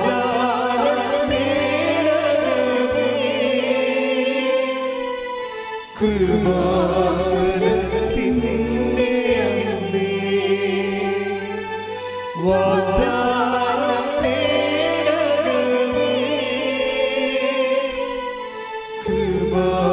കൃപാസനത്തിൻ്റെ അമ്മേ. പരിശുദ്ധ പരമദിവ്യകാരുണ്യത്തിന് എന്നേരവും ആരാധനയും സ്തുതിയും പുകഴ്ചയും ഉണ്ടായിരിക്കട്ടെ. പരിശുദ്ധ പരമദിവ്യകാരുണ്യത്തിന് എന്നേരവും ആരാധനയും സ്തുതിയും പുകഴ്ചയും ഉണ്ടായിരിക്കട്ടെ. പ്രിയപ്പെട്ടവരെ, ഈ വ്യക്തിക്ക് തന്നെ എപ്പോഴും ഇങ്ങനെ അപ്ഡേഷൻസ് ഉണ്ടാകും. എപ്പോഴും സാക്ഷ്യത്തിൻ്റെ ഓരോ 3 മാസം കൂടുമ്പോഴും പുതിയ പുതിയ ദൈവാനുഭവങ്ങളുണ്ടാകും. ഇപ്പം നമ്മളോട് ഉടമ്പടി പുതുക്കിക്കൊണ്ടിരിക്കണത് എന്തുകൊണ്ടാണ് പുതുക്കിക്കൊണ്ടിരിക്കണത്? 2 കാര്യമാണ് പുതുക്കുമ്പോൾ ഉണ്ടാകണത്. അതായത്, ഒന്ന്, എൻ്റെ അനുഭവത്തിൽ ദൈവം ഇങ്ങനെ നമ്മളൊരു ഉടമ്പടിയിലാണെങ്കിൽ ദൈവം ഇങ്ങനെ നമ്മളെ ഓരോ വിഷയം അതിൻ്റെ തക്ക സമയത്ത് എടുത്തുകൊണ്ടിരിക്കും. നമ്മൾ ഉടമ്പടി പുതുക്കിയില്ലെങ്കിൽ നമ്മൾ വിചാരിക്കും ഈ കാര്യം നടക്കുമ്പോൾ ഉടമ്പടി പുതുക്കില്ലെങ്കിലും കാര്യം നടന്നല്ല എന്ന് വിചാരിക്കും. അതങ്ങനെയല്ല നടക്കണത്. അത് നിങ്ങൾ ഉടമ്പടിയിലായിരിക്കുമ്പോൾ തന്നെ ദൈവം അത് ടേക്കപ്പ് ചെയ്തിട്ട് അതാതിൻ്റെ കാലത്ത്, ഇപ്പം അങ്ങനെ ഒരു വാക്കുണ്ട്, ദൈവം എല്ലാം take the word of God അതാതിൻ്റെ കാലത്ത് നല്ലതായിരിക്കത്ത വിധം സൃഷ്ടിക്കുന്നു. അതാണ് ദൈവത്തിൻ്റെ ഒരു സമയക്രമീകരണം എന്ന് പറയുന്നത്. അപ്പം നമ്മൾ ഉടമ്പടി വെക്കുന്ന 6 കാര്യങ്ങളും 6 കാലമായിരിക്കും. 6 കാര്യത്ത് അതാതിൻ്റെ കാലത്താണ് ഈ സംഭവം നടക്കുന്നത്. Take the word of God. ശ്രുതികട ഹല്ലേലൂയ, ഹല്ലേലൂയ, ഹല്ലേലൂയ, ഹല്ലേലൂയ, ഹല്ലേലൂയ. യേശുവേ നന്ദി, ഹല്ലേലൂയ, ഹല്ലേലൂയ. സ്തുതി, യേശുവേ ആരാധന. യേശുവേ സ്തുതി, ഹല്ലേലൂയ, ഹല്ലേലൂയ, ഹല്ലേലൂയ, ഹല്ലേലൂയ, ഹല്ലേലൂയ, ഹല്ലേലൂയ, ഹല്ലേലൂയ. പ്രഭാഷകൻ 39:34. ഒന്ന് മറ്റൊന്നിനേക്കാൾ മോശമാണെന്ന് പറയാനാവില്ല. ഒന്ന് മറ്റൊന്നിനേക്കാൾ മോശമാണെന്ന് പറയാനാവില്ല. ഓരോന്നും യഥാകാലം നന്മയായി തെളിയും. ഉടമ്പടി നിയോഗങ്ങളുടെ രീതിയിൽ അതിൻ്റെ ഒരു കാലമുണ്ട്, അതിൻ്റെ ഒരു കാലം, അത് നടക്കേണ്ട കാലമുണ്ട്. ഇപ്പോൾ നമ്മൾ ഇപ്പോൾ 2ാം ക്ലാസ്സിൽ പഠിക്കുന്ന വ്യക്തിക്ക് 3ാം ക്ലാസ്സിൽ 1ാം ക്ലാസ്സിൽ ചേർക്കുമ്പോൾ തന്നെ 3ാം ക്ലാസ്സിൽ കൊണ്ടുവന്നിട്ട് ഇരുത്തത്തില്ല. അപ്പോൾ അതുപോലെ തന്നെയാണ് അതാതിൻ്റെ കാലമുണ്ട്. അപ്പം അതുകൊണ്ട് നമ്മൾ ഉടമ്പടി പുതുക്കത്തിലാണെങ്കിലുള്ള ഗുണമെന്ന് പറയുന്നത് ദൈവം ഈ വിഷയങ്ങൾ ഓരോ അതിൻ്റെ സമയമാകുമ്പോൾ ചെയ്ത് മാറ്റും. അപ്പോൾ നമ്മൾ ഓർക്കണമെന്ന് വെച്ചാൽ പിശാച പ്രവർത്തനത്തിൽ പറയും, അയ്യോ ഞാനിപ്പോൾ ഉടമ്പടിയിലല്ലല്ലോ, എന്നിട്ട് എൻ്റെ കാര്യം നടന്നല്ലോ. അതിൻ്റെ കാര്യം നമ്മൾ അവിശ്വസ്തരായിരുന്നാലും ദൈവം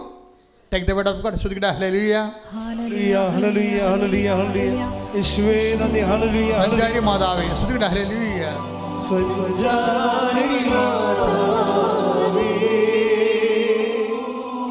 കൃപയുടെ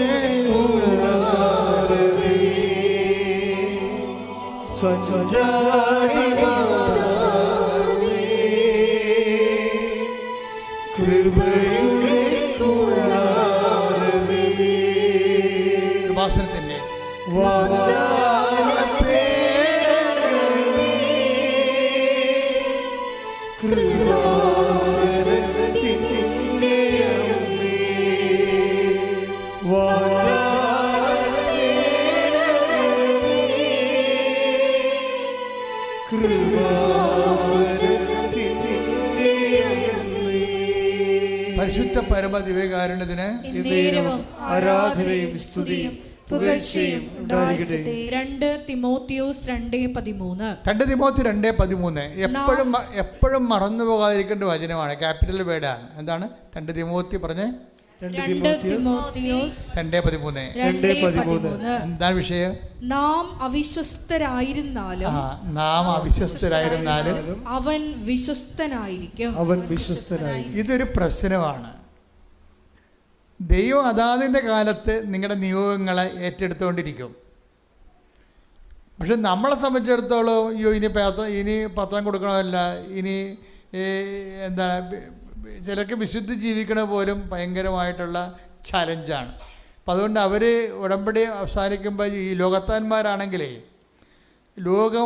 ലോകമാണ് ദൈവം എന്ന് പറഞ്ഞ് നടക്കുന്ന ആൾക്കാരില്ലേ, ഉദരമാണ് ദൈവം. Take the word of God. ശ്രുതിയുടെ ഹല്ലേലൂയ ഹല്ലേലൂയ ഹല്ലേലൂയ ഹല്ലേലൂയ ഹല്ലേലൂയ. യേശുവേ നന്ദി. ഹല്ലേലൂയ ഹല്ലേലൂയ ഹല്ലേലൂയ. യേശുവേ ആരാധന ആരാധന ആരാധന. യേശുവേ നന്ദി മഹത്വം. ഫിലിപ്പി 3:19.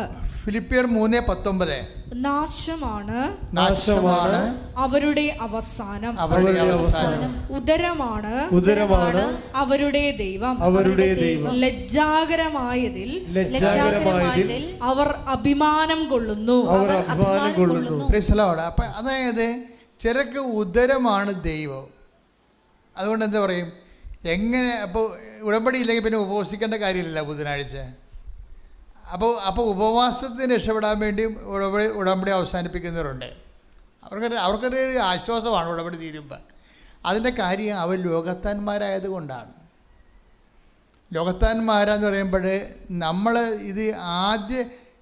ഇതിൻ്റെ ലോകത്താൻ റേഞ്ച് എന്ന് പറഞ്ഞാൽ ആദ്യത്തെ ഒരു കാലമാണ്. അത് കഴിഞ്ഞാൽ പിന്നെ ആത്മീയത ഉള്ളവർക്ക് മാത്രമേ ഉടമ്പടി മുന്നോട്ട് പോകാൻ പറ്റത്തുള്ളൂ. അതാണ് വിഷയം. അത് വളരെ നമ്മൾ ശ്രദ്ധിക്കണം. നമ്മൾ കാര്യം ജനം ഇങ്ങനെ ദൈവം ഇങ്ങനെ ആളെ ബ്രാൻഡ് ചെയ്തിട്ടുണ്ട്. ഭൗതിക മനുഷ്യനും ജഡിക മനുഷ്യനും ലൗകായിക മനുഷ്യനും ആത്മീയ മനുഷ്യനും ഒന്ന്. അപ്പോൾ ഈ ജഡിക മനുഷ്യന് ഉടമ്പടി ഒന്ന് പുതുക്കി തീർന്നാൽ അവിടെ ചുമ സ്റ്റോപ്പ് ചെയ്ത് കളയും. അതിൻ്റെ കാര്യം വെച്ച് കഴിഞ്ഞാൽ പിന്നെ ഇതിൻ്റെ ബാധ്യതകളൊക്കെ ഏറ്റെടുക്കേണ്ട കാര്യമില്ലല്ലോ. ദൈവസ്നേഹം ഇല്ലാതെ വിഷയസ്നേഹം ഉള്ളത് കൊണ്ടാണ് ഉടമ്പടി അപ്പം തന്നെ സ്റ്റോപ്പ് ചെയ്യണത്. ശ്രുതിക്കട്ടെ ഹല്ലേലൂയ ഹല്ലേലൂയ ഹല്ലേലൂയ ഹല്ലേലൂയ ഹല്ലേലൂയ. യേശുവേ നന്ദി. യേശുവേ ആരാധന ആരാധന. യേശുവേ നന്ദി മഹത്വം മഹത്വം മഹത്വം മഹത്വം. ഹല്ലേലൂയ ഹല്ലേലൂയ ഹല്ലേലൂയ ഹല്ലേലൂയ ഹല്ലേലൂയ.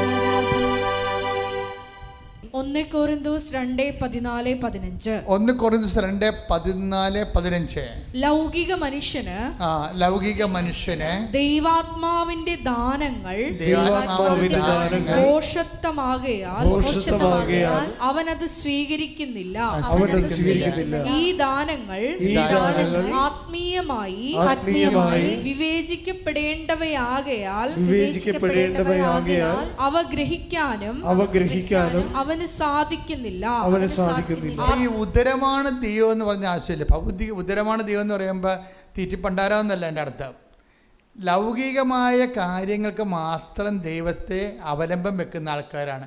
വീട്, ജോലി, വിവാഹം, PR, പെൻഷൻ, വേറെ ഒന്നുമില്ല. ഭൗതിക നേട്ടങ്ങൾക്ക് വേണ്ടി മാത്രം ദൈവത്തെ ഉടമ്പടി എടുത്തിരിക്കുന്ന ആൾക്കാരുണ്ട്.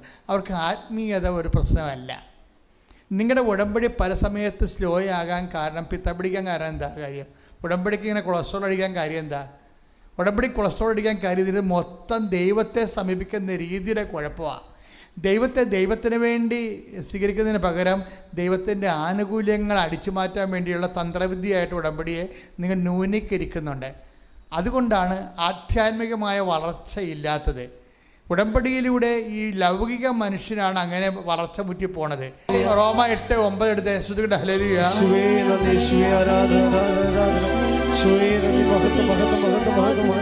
റോമ 8:9. ദൈവത്തിന്റെ ആത്മാവ് യഥാർത്ഥമായി നിങ്ങളിൽ വസിക്കുന്നെങ്കിൽ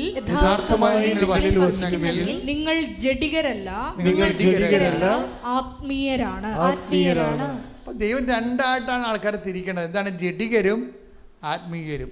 ജഡികരുടെ പ്രശ്നം എന്ന് വെച്ച് കഴിഞ്ഞാൽ ജഡികമായ കാര്യം നമ്മൾ ജഡികം എന്ന് പറഞ്ഞാൽ എന്താണ്? ഭൗതികമായ നേട്ടത്തിന് വേണ്ടി മാത്രം വീട്, ജോലി, വിവാഹം, വെള്ളം, അതുപോലെ പ്രൊമോഷൻ, ഇങ്ങനെയുള്ള ജഡിക കാര്യങ്ങൾക്ക് മാത്രമേ അവൻ വാവിളിക്കത്തുള്ളൂ ദൈവത്തിൻ്റെ സന്നിധിയിൽ. ആഹാരത്തിന് വാവിളിക്കണ പോലെ തന്നെയാണ് അവൻ ദൈവത്തിന് പ്രാർത്ഥിക്കാൻ വാവിളിക്കണത്. എന്തിനു വേണ്ടിയായിരിക്കും? ജഡിക കാര്യത്തിന് വേണ്ടിയായിരിക്കും. അത് കുറേ നാളായി കഴിഞ്ഞാൽ നിങ്ങൾ ബ്രാൻഡഡായി പോവും, ജഡികനായി പോവും. എന്ന് വെച്ചാൽ ഇന്ന് വരെ ഇപ്പോൾ ഈ ജെയ്മി പറഞ്ഞ എന്താണെന്നറിയാവോ? ഞാൻ പ്രേക്ഷിത പ്രവർത്തനത്തിൽ ഇറങ്ങണത് എന്തിനാണെന്നറിയാവോ? ഞാൻ എൻ്റെ മകനെയും കൊണ്ടാണ് ഇറങ്ങണത്. അമ്മയും മകനും കൂടി എല്ലായിടത്തും പ്രേക്ഷിത പ്രവർത്തനത്തിന് പോണത്. ഇവർക്ക് അത്യാവശ്യം ശമ്പളമുള്ള നല്ല ജോലിയുള്ള പാർട്ടിയാണ്. പക്ഷേ അവരെ സംബന്ധിച്ചിടത്തോളം അവർ ഈ മകൻ സുഖപ്പെട്ട് കഴിഞ്ഞപ്പോഴാണ് എന്ത് ചെയ്ത് അവരുടെ മനസ്സിൽ കർത്താവ് ഒരു ആഗ്രഹം കൊടുത്തു. എന്താ ആഗ്രഹം കൊടുത്തു വെച്ചാൽ ഇവർക്ക് ഇപ്പോൾ 12 മണിക്കൂർ ജോലിയാണ്. 12 മണിക്കൂർ ജോലിയാണ്. ബാംഗ്ലൂരാണ് അവർ സെറ്റിൽ ചെയ്തിരിക്കുന്നത്. അപ്പോൾ ഈ 12 മണിക്കൂർ ജോലി കൊണ്ട് ഇവർ വശം കേട്ടിരിക്കുകയാണ്. കാര്യം അവിടെ ആ സീറ്റിൽ ആ വർക്ക് ചെയ്യണ വേറെ ആരും ഇല്ലാത്ത കാരണം, കമ്പനി ഇവരെ അടിസ്ഥാനപ്പെടുത്തിയിരിക്കണ കാരണം ഇവർക്ക് വർക്ക് കൂടുതലാണ്. വർക്ക് ലോഡാണെങ്കിലും അത് കണ്ട് ഇവരുടെ സങ്കടം എന്ന് വെച്ച് കഴിഞ്ഞാൽ ഇവർക്ക് പ്രേക്ഷിത പ്രവർത്തനത്തിന് സമയമില്ല. അതാണ് സംഭവം. വർക്ക് ലോഡാകണമെന്ന് പറയുമ്പോൾ നമ്മളവർക്ക് ഇത്തിരി ലീവ് കിട്ടിയെങ്കിൽ ഉറങ്ങാമായിരുന്നില്ല എന്നൊക്കെ പറയത്തില്ലേ? അങ്ങനെയല്ല ഇവർ പറയണത്. ഇവർ പറയണത് പ്രേക്ഷിത പ്രവർത്തനത്തിന് സമയം കിട്ടണില്ല എന്ന് പറയും. കർത്താവ്, എനിക്ക് പ്രേക്ഷിത പ്രവർത്തനത്തിന് സമയം കിട്ടില്ല. കാര്യം ഇവർ ഇവിടെ വരുമ്പോൾ ഈ ഓട്ടിസം ബാധിച്ച മകനുമായിട്ട് ഇവിടെ വരുമ്പോൾ ഇവർക്ക് ഈ ഉടമ്പടിയെക്കുറിച്ച് അറിയത്തില്ല. പക്ഷേ ഉടമ്പടിയെക്കുറിച്ച് കേട്ടപ്പോൾ അവർ പറഞ്ഞ അവരുടെ ഫസ്റ്റ് റെസ്പോൺസ് ഇത് ഭയങ്കര ലോജിക്കായിരിക്കണമല്ലോ എന്നാണ് പറഞ്ഞത്. എന്താ കാര്യം? പ്രാർത്ഥനയല്ലല്ലോ വിഷയം. ഇവിടെ എന്താണ്? പ്രവർത്തനങ്ങളാണ് വിഷയം. പ്രാർത്ഥനയല്ല ഇവിടെ മോഡായിട്ട് ഉപയോഗിക്കുന്നത്. എന്താണ്? പ്രവർത്തനങ്ങളാണ്. അപ്പോൾ പ്രവർത്തനങ്ങൾക്ക് ഇവർക്ക് ഇൻട്രസ്റ്റ് ഉള്ള ആളാണ്. കാര്യം അത് നമുക്ക് കോൺക്രീറ്റായിട്ട് ദൈവത്തിൻ്റെ നമ്മളെ എപ്പോഴും പെട്ടെന്ന് നമ്മളെ ഐഡൻറ്റിഫൈ ചെയ്യാൻ പറ്റും. ദൈവത്തിന് നമ്മളെ ക്യാച്ച് ചെയ്യാൻ പറ്റും. എന്താണ്? നമ്മൾ നമ്മുടെ ജീവിതം തന്നെ പ്രവർത്തനങ്ങൾ കൊണ്ട് നമ്മളെ വിശ്വാസത്തെ നീതീകരിക്കുന്ന കാരണം ഭയങ്കര സ്പീഡാണ്. അപ്പോൾ ഇവർ സ്പീഡാണെന്ന് പറയുമ്പോൾ നിങ്ങൾ സ്പീഡായാൽ മാത്രമേ സ്പീഡാകത്തുള്ളൂ. ചില ആൾക്കാർ അപ്പോൾ ഇവർ പറയണത്, ഇവരുടെ രീതി ഇവർ പറയണത്, ഞാൻ ആ പത്രം കിട്ടുമ്പോൾ തന്നെ പത്രം അരച്ച് കലക്കി ആദ്യം ഒന്ന് പഠിക്കും. കണ്ടാ നോക്കി, അങ്ങനെയാണ് ആൾക്കാർ ജീവിക്കണത്. പത്രം കിട്ടുമ്പോൾ തന്നെ പത്രം ഞാൻ കുത്തിയിരുന്ന് വായിക്കും. ഇത് ന്യൂ അപ്ഡേഷൻസ് എല്ലാം നോക്കുമെന്ന്. സാക്ഷ്യത്തിൻ്റെ പുതിയ തലങ്ങളില്ലേ, അതെല്ലാം നോക്കും. എന്തിനാണ് അവരെ നോക്കണത്? ഈ മകനെയും കൊണ്ടുപോയിട്ട് ടൗണിൽ പോകും, അല്ലെങ്കിൽ ഏതെങ്കിലും ബാംഗ്ലൂർ സിറ്റിയിൽ ഇതുപോലെയുള്ള ഗ്രൂപ്പുകളിലേക്ക് പോകും, അല്ലെങ്കിൽ കവലയിൽ പോയിട്ട് ഇവർ ജനങ്ങളോട് സംസാരിക്കും പത്രം വെച്ച്. അത് അവർ കൊണ്ടുപോകുന്ന പത്രം എന്താണ്? ഇംഗ്ലീഷ് പത്രം, കന്നഡ പത്രം. കന്നഡ അവർക്ക് അധികം പിടിയില്ല, പക്ഷേ എനിക്ക് കന്നഡക്കാരെ കിട്ടുമ്പോൾ ഞാൻ അറിയാവുന്ന കന്നഡ ഭാഷയിലും പിന്നെ ഹിന്ദിയിലും ഇംഗ്ലീഷും ഒക്കെ അവരോട് സംസാരിക്കും. അവരുടെ റിസപ്റ്റിവിറ്റി കാണുമ്പോഴേക്കും മനസ്സിലാകും എനിക്ക് ഭാഷ അത്ര നിശ്ചയമില്ലെങ്കിൽ ഞാൻ പറയണ കാര്യം അമ്മ അവർക്ക് തർജ്ജമ ചെയ്ത് കൊടുക്കുന്നുണ്ട്. അതാണ് അവർ സന്തോഷത്തോടെ കന്നഡക്കാർ ചോദിക്കുകയെ, നിങ്ങൾ ഇത്രയും ശ്രദ്ധിച്ചാണോ സൂക്ഷിച്ചാണോ കേരളത്തിലൊക്കെ ജീവിക്കണതെന്ന്. കാര്യം അങ്ങനെയാണ് അവരുടെ റെസ്പോൺസ്. അതാണ് കന്നഡക്കാർ ഇവരുടെ പ്രേക്ഷിത പ്രവർത്തനം കാണുമ്പോഴേ. അപ്പോഴേ ഇവർ ചോദിക്കും ഈ മകനെ കൊണ്ട് പോണ കാര്യം എന്താണെന്ന് ചോദിച്ചാൽ, മകനെ കാണിച്ചിട്ട് ഇവർ സാക്ഷ്യം പറയുകയാണ്. ഈ മകനെ കാണിച്ചിട്ടാണ് ഇവർ സാക്ഷ്യം പറയണത്. അത് പ്രൂഫാണ്. പ്രൂഫായിട്ട് അവർ കൊണ്ടു നടക്കുന്ന അതായത് അവർക്ക് ദൈവം തന്ന അനുഗ്രഹത്തെ ജനങ്ങളുടെ മുമ്പിൽ കാണിച്ച്. ഇപ്പോൾ ഇങ്ങനെയൊക്കെ ചെയ്യുമ്പോൾ എന്താ പ്രശ്നം എന്ന് വെച്ച് കഴിഞ്ഞാൽ, ദൈവത്തോട് നമ്മൾ ആദ്യം വായിട്ടലക്കേണ്ടി വരത്തില്ല. എന്താ കാര്യം? ദൈവം ഇവരെ കാണുന്നുണ്ടല്ലോ ഇവർ ചെയ്യണ കാര്യങ്ങൾ. അതാണ് വിഷയം. കാര്യം ദൈവം ഇത് കാണുന്നുണ്ടല്ലോ ഇവർ ചെയ്യണ കാര്യങ്ങളെല്ലാം. ഇത്രയും തിഷ്ഠതയാണ് ഇവർ ഈ കാര്യത്തിൽ എടുത്തിരിക്കുന്നത്. അങ്ങനെയൊക്കെ വരുമ്പോൾ ഗുണമെന്ന് പറയുന്നത് നമുക്ക് പ്രാർത്ഥനയുടെ എണ്ണം കുറക്കാൻ പറ്റും. ചില ആൾക്കാരൊക്കെ മനസ്സിലൊന്ന് വിചാരിച്ചാൽ മതി. കാര്യം ദൈവസ്നേഹം ഉള്ളവന് വിചാരം പോലും പ്രാർത്ഥനയായിട്ടാണ് മാറണത്. ഇപ്പം നമ്മൾ ഒരു ടൈം കഴിഞ്ഞാൽ ദൈവ തിരുസന്നിധി നമ്മൾ നമുക്ക് തള്ളിക്കളയാൻ പറ്റിയ ഒരാളായിട്ട് മാറണം. ഒരു ടൈം കഴിഞ്ഞാൽ ദൈവത്തിന് തള്ളിക്കളയാൻ പറ്റാത്ത ഒരാളായിട്ട്, അതായത് ഈ ജെയ്മി അവസാനം പറയുന്നൊരു വാക്ക് ഞാനിവിടെ ചുവപ്പ് മഷി എഴുതി വെച്ചിട്ടുണ്ട്. എന്താ എഴുതിയിരിക്കണമെന്ന് അറിയാമോ? ദൈവസന്നിധി കണ്ണുകൾ ഉയർത്തി നിൽക്കാൻ പറ്റാത്ത എന്തെങ്കിലും എന്നിലുണ്ടെങ്കിൽ അത് മാറ്റാൻ ഉടമ്പടി ജീവിതം എന്നെ സഹായിച്ചിട്ടുണ്ടെന്ന്. എന്നെ വർത്താനാ പറയണേ? എന്താ പറഞ്ഞിരിക്കണേ അവർ? ദൈവസന്നിധിയിൽ കണ്ണുകൾ എന്ന് പറഞ്ഞ ദൈവസന്നിധിയിൽ കണ്ണുകൾ ഉയർത്തി നിൽക്കാൻ പറ്റാത്ത എന്തെങ്കിലും നമ്മിലുണ്ടെങ്കിൽ അത് മാറ്റാൻ ഉടമ്പടി ജീവിതം നമ്മെ സഹായിക്കും. അപ്പൊ ഇത്രയും സ്കാൻ ചെയ്തിട്ടാണ് അവരിതിനെ ഈ വിഷയം അവതരിപ്പിക്കുന്നത്. ഉടമ്പടി എന്താണ് അവർക്ക് നൽകിയതെന്ന് ചോദിച്ചാൽ അവർ പറയുന്ന ഒറ്റ വാക്ക് എന്താണ്? എനിക്ക് ദൈവ തിരുസന്നിധിയിലെ കണ്ണുകൾ ഉയർത്തി ധൈര്യത്തോടെ നിൽക്കാം. അതെന്നെ ധൈര്യത്തോടെ നിർത്തുന്നത് ആരാണ്? എൻ്റെ ഉടമ്പടി ജീവിതമാണ്. ദൈവ തിരുസന്നിധിയിൽ എനിക്ക് ധൈര്യമായിട്ട് ചോദിക്കാം. ദൈവം തരികയോ തരാതിരിക്കുകയോ അത് ദൈവത്തിൻ്റെ വിഷയമാണ്. അതിലെനിക്ക് പ്രശ്നമല്ല. പക്ഷേ എനിക്ക് ചോദിക്കാനുള്ള ഒരു ആംബിയർ ഉണ്ട്. എന്താ കാര്യം? ഞാൻ ദൈവ തിരുസന്നിധിയിൽ കണ്ണുകൾ ഉയർത്തി നിൽക്കാനുള്ള ധൈര്യം എനിക്ക് തന്നത് ആരാണ്? എൻ്റെ ഉടമ്പടി ജീവിതമാണ്. അപ്പോൾ ഉടമ്പടി ജീവിതം എന്നാണ് അവർ പറയണത്. ഞാനൊരിക്കലും ഉടമ്പടി ജീവിതമെന്ന് പറഞ്ഞിട്ടില്ല. കാരണം ജനങ്ങൾ അവരുടെ അനുഭവത്തിലൂടെ ഉടമ്പടി ജീവിതമെന്ന് പറയാൻ തുടങ്ങിയപ്പോഴാണ് ഞാനും ഉടമ്പടി ജീവിതമെന്ന് പറയാൻ തുടങ്ങിയത്. കാര്യം ഉടമ്പടി ഒരു ജീവിത രീതിയാണത്. ആ ഉടമ്പടി ജീവിതത്തിലൂടെ ഒരു വ്യക്തിക്ക് ഉണ്ടാകുന്ന സംഭവം എന്താണ്? ദൈവത്തിൻ്റെ തിരുസന്നിധിയിൽ കണ്ണുകൾ ഉയർത്തി നിൽക്കാൻ നമുക്ക് ആശങ്കയില്ലാതെ സംശയമില്ലാതെ ഞെട്ടുറപ്പോടുകൂടി നിൽക്കാൻ പറ്റും. കാര്യം എന്താണ്? അവരുടെ പ്രവർത്തനത്തിൻ്റെ രീതിയാണ്. കന്നഡയും ഇംഗ്ലീഷുകാരുടെ ഇംഗ്ലീഷും ഹിന്ദിയോട് ഹിന്ദിയും അത്രയും ഭാഷയ്ക്ക് നൈപുണ്യം ഇല്ലെങ്കിൽ പോലും ആദ്യം പതർച്ചൊന്നും ഇല്ലാതെ കർത്താവിനെ സുവിശേഷ വേല. അപ്പോൾ ഇത് ചെയ്യണത് എന്താണ്? ഇത് ചെയ്യണത് ഇവർ 12 മണിക്കൂർ ജോലി കഴിഞ്ഞിട്ടാണ് ചെയ്യണത്. 12 മണിക്കൂർ ജോലിയുണ്ട് അവർക്ക് അവരുടെ ഓഫീസിൽ. അത് കഴിഞ്ഞിട്ടാണ് ഇവർ ചെയ്യണത്. അപ്പോഴവരുടെ മനസ്സിൽ കർത്താവിനോട് ഒരു ചിന്ത എന്താ വന്നതെന്ന് വെച്ച് കഴിഞ്ഞാൽ, എനിക്കിത് സമയം കിട്ടുകയാണെങ്കിൽ എനിക്ക് ടെൻഷൻ ഇല്ലാതെ ജോലി ചെയ്യാവില്ല. അതാണ് പിന്നീട് അവർ ഈശോയോട് പറയണ ഒരു കാര്യം. എനിക്കിത്തിരി സമയം, ഇപ്പോൾ 12 മണിക്കൂർ ജോലി ചെയ്യണ്ടേ. തന്നെയല്ല വേറെ പ്രശ്നമുണ്ട്. എന്താണ്? ഈ ഒക്കുലർ മയോപ്പതി എന്നും പറഞ്ഞ രോഗമുണ്ട്. കണ്ണിൻ്റെ മസിൽ കടിക്കും.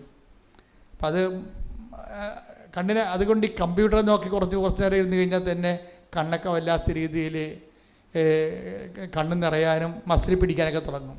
അപ്പോൾ മസിൽ വെട്ടിക്കയറ്റെന്നൊക്കെ നമ്മൾ പറയത്തില്ലേ, അപ്പോൾ കണ്ണിൻ്റെ മസിൽ പിടിക്കും. അപ്പോൾ ആ രോഗമുള്ള ആളാണ് ഈ 12 മണിക്കൂർ ജോലി ചെയ്യണത്. ഈ ജോലിയുടെ ഇടയ്ക്കാണ് ഈ സുവിശേഷ വേലയ്ക്ക് പോണത്. അപ്പോൾ ഈശോയോട് മനസ്സിലൊന്ന് വിചാരിക്കും, എന്താണ് എനിക്ക് ഇത്തിരി സമയം കൂടി കിട്ടിയിരുന്നെങ്കിൽ എനിക്ക് കുറച്ചുകൂടി സമാധാനത്തിൽ പ്രേക്ഷിത വരെ ചെയ്യാൻ പറ്റുമല്ലോ എന്ന് അവർ മനസ്സിൽ വിചാരിച്ചതേ ഉള്ളൂ. അവർക്ക് പ്രൊമോഷൻ്റെ സമയമൊന്നും ആയിട്ടില്ല. നിയമപരമായിട്ട് അവർക്ക് പ്രൊമോഷന് 3 കൊല്ലം കൂടി വേണം. പക്ഷേ എന്തു ചെയ്ത് ആ മനസ്സിൽ വിചാരിച്ച ആ ആഴ്ച തന്നെ ഈശോ അവർക്ക് പ്രൊമോഷനും ശമ്പളവും കൂട്ടുകയാണ്. ദൈവം ഇങ്ങനെ വളരെ ഇങ്ങനെ കണ്ണെ കാണാവുന്ന പോലെയാണ്. നമ്മളീ പാത്ത് കളിച്ചിട്ടാണ് കുഴപ്പം വന്നിരിക്കുന്നത്. നിങ്ങൾ നേരെ വെളിച്ചത്ത് വരണം ദൈവത്തിൻ്റെ മുമ്പിൽ. ദൈവത്തിൻ്റെ മുമ്പിൽ വെളിച്ചത്ത് വന്നിട്ട് നിങ്ങളുടെ പ്രവർത്തനങ്ങൾ ദൈവം കാണട്ടെ. ദൈവം കണ്ട് ദൈവം മനസ്സിലാക്കണം. നിങ്ങളൊന്നും ഒളിച്ച് കളിക്കണില്ല. തൽക്കാലം ഇങ്ങനെ ഒരു കാര്യം കാണാൻ വേണ്ടി കുറച്ച് നാളത്തേക്കുള്ള ചുറ്റിക്കളിയല്ല എന്ന് ദൈവത്തിന് തോന്നണം. പല ആൾക്കാർക്ക് ഉടമ്പടി ചുറ്റിക്കളിയാണ്. എന്താണ് ആ തൽക്കാലം ആ കാര്യം കാണാൻ വേണ്ടിയുള്ള ഒരു പമ്മലും ഒരു തിരികെത്തിക്കലും ഒരു ഓട്ടം പിടുത്തമൊക്കെ ഉള്ളൂ. ഇതൊക്കെ ദൈവത്തിന് അറിയാം. അങ്ങനെയുള്ള അഭ്യാസം ഇത് നടക്കത്തില്ല. എന്താ കാര്യം വെച്ചാൽ നിങ്ങൾക്ക് മുമ്പിൽ വന്ന ആൾക്കാർ, പുറകിൽ വന്ന ആൾക്കാർ ഒത്തിരി മുമ്പിലോട്ട് പോയി. അവരെന്താണ് സത്യസന്ധമായ ഒരു വഴികൾ തിരഞ്ഞെടുത്തിട്ടാണ് ദൈവത്തിന് അവർ ബോധ്യപ്പെടുത്തി. അപ്പോൾ എന്താ പറ്റി, അവർ ടൈം ഷോർട്ട് ചെയ്ത് കൊടുക്കും. ഇപ്പം ഉടമ്പടിയുടെ രീതി എന്താണ്, സമയമായില്ലെന്ന് പറഞ്ഞാൽ ആകാത്ത സമയം ആക്കിയെടുക്കുന്നതിനാണ് അമ്മയുടെ കണ്ടന്റ് എന്ന് പറയുന്നത്. മരിയൻ കണ്ടന്റ്, ഉടമ്പടിയുടെ മരിയൻ കണ്ടന്റ് എന്താണ്, അവൻ പറയണ പോലെ ചെയ്യുക എന്ന് പറഞ്ഞ അവൻ പറയണ പോലെ ചെയ്യണേ എന്തിനു വേണ്ടിയാണ്? ആകാത്ത സമയമാണ് വിഷയം. കൃപാസനത്തിൽ സമയഘടികാരം നെഞ്ചൽ ചാർത്തി പ്രത്യക്ഷപ്പെടുമ്പോൾ സഞ്ചാരി മാതാവേ സമയത്തിൻ്റെ അധികാരിയെന്ന് ജനങ്ങൾ പ്രാർത്ഥിക്കുമ്പോൾ അതിൻ്റെ പിന്നിലുള്ള അന്തസ്സത്ത എന്ന് പറഞ്ഞാൽ എന്താണ്, നിൻ്റെ സമയത്തിൻ്റെ മേലെ ഇടപെടാൻ മാതാവിന് ദൈവം മധ്യസ്ഥ അധികാരം കൊടുത്തിരിക്കുന്നു. കൈയടിച്ച് ശ്രദ്ധിക്കട്ടെ.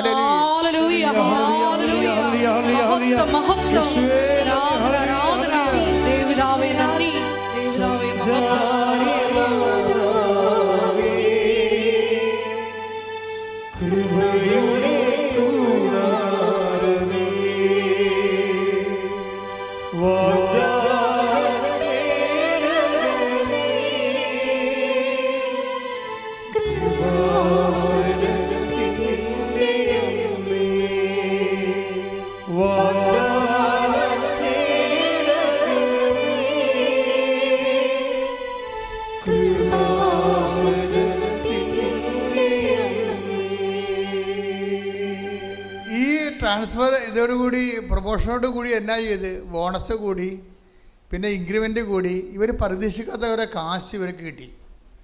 ഈ കാശൊക്കെ പിടിച്ചുകൊണ്ടിരിക്കുമ്പോൾ എന്തെങ്കിലും ചെയ്യണം, ഇത് വേണ്ടി ആർക്ക് ചെയ്യണം, ആർക്കെങ്കിലും ഈശോയുടെ പേരിൽ ഉടമ്പടിയുടെ പേരിൽ എന്തെങ്കിലും ചെയ്യണമെന്ന് പറഞ്ഞുകൊണ്ടിരിക്കുകയാണ്. അപ്പോഴൊരു നേഴ്സ് വന്ന് ഇവരെ കാണാം. ഇവർ സ്ഥിരമായിട്ട് പോകുന്ന ഗവൺമെൻറ് ആശുപത്രിയിൽ നേഴ്സ് പറയും, നിങ്ങൾ എന്നോട് പറഞ്ഞില്ലേ സഹായിക്കാനുള്ള ആരെങ്കിലും കാണുമെങ്കിൽ പറയണമെന്ന്. ഞാനൊരാളെ കണ്ടിട്ടുണ്ടെന്ന് പറഞ്ഞു. ഒരാളുടെ അടുത്ത് ചെല്ലും. ആൾ ചെല്ലുമ്പോൾ അയാൾക്ക് കൈയും കാലം തളർന്നിരിക്കുകയാണ്. അപ്പോൾ അയാളോട് ചോദിക്കും, നിങ്ങൾക്ക് എന്താ വേണ്ടതെന്ന് ചോദിക്കും. അപ്പോൾ അയാൾ കരഞ്ഞ് പ്രാർത്ഥിച്ചുകൊണ്ടിരിക്കുകയാണ് കഴിഞ്ഞ ആഴ്ചയിൽ. എന്താണ്, ഒരു കസ്റ്റമൈസ് വീൽ ചെയർ കിട്ടാൻ വേണ്ടി. അപ്പോൾ പറഞ്ഞ് എനിക്കൊരു കസ്റ്റമൈസ് വീൽ ചെയർ തന്നാൽ മതി എന്ന് പറയും. അപ്പോൾ ഉള്ള വിഷയം എന്ന് പറയണത് അയാൾക്ക് കൈയും കാലം തളർന്നിരിക്കുകയാണ്. അപ്പോഴേ അദ്ദേഹത്തിന് അങ്ങനെയുള്ള മനുഷ്യരൊക്കെ ഈ ഭൂമി ജീവിച്ചിട്ടുണ്ട്. കൈയും കാര്യമൊക്കെ നിങ്ങൾ ഉയർത്തി സ്തുതിക്കാൻ നേരത്ത് ഓർക്കണം, ദൈവത്തോട് നന്ദി പറയണം നമ്മൾ, ഞാനായാലും നിങ്ങളായാലും.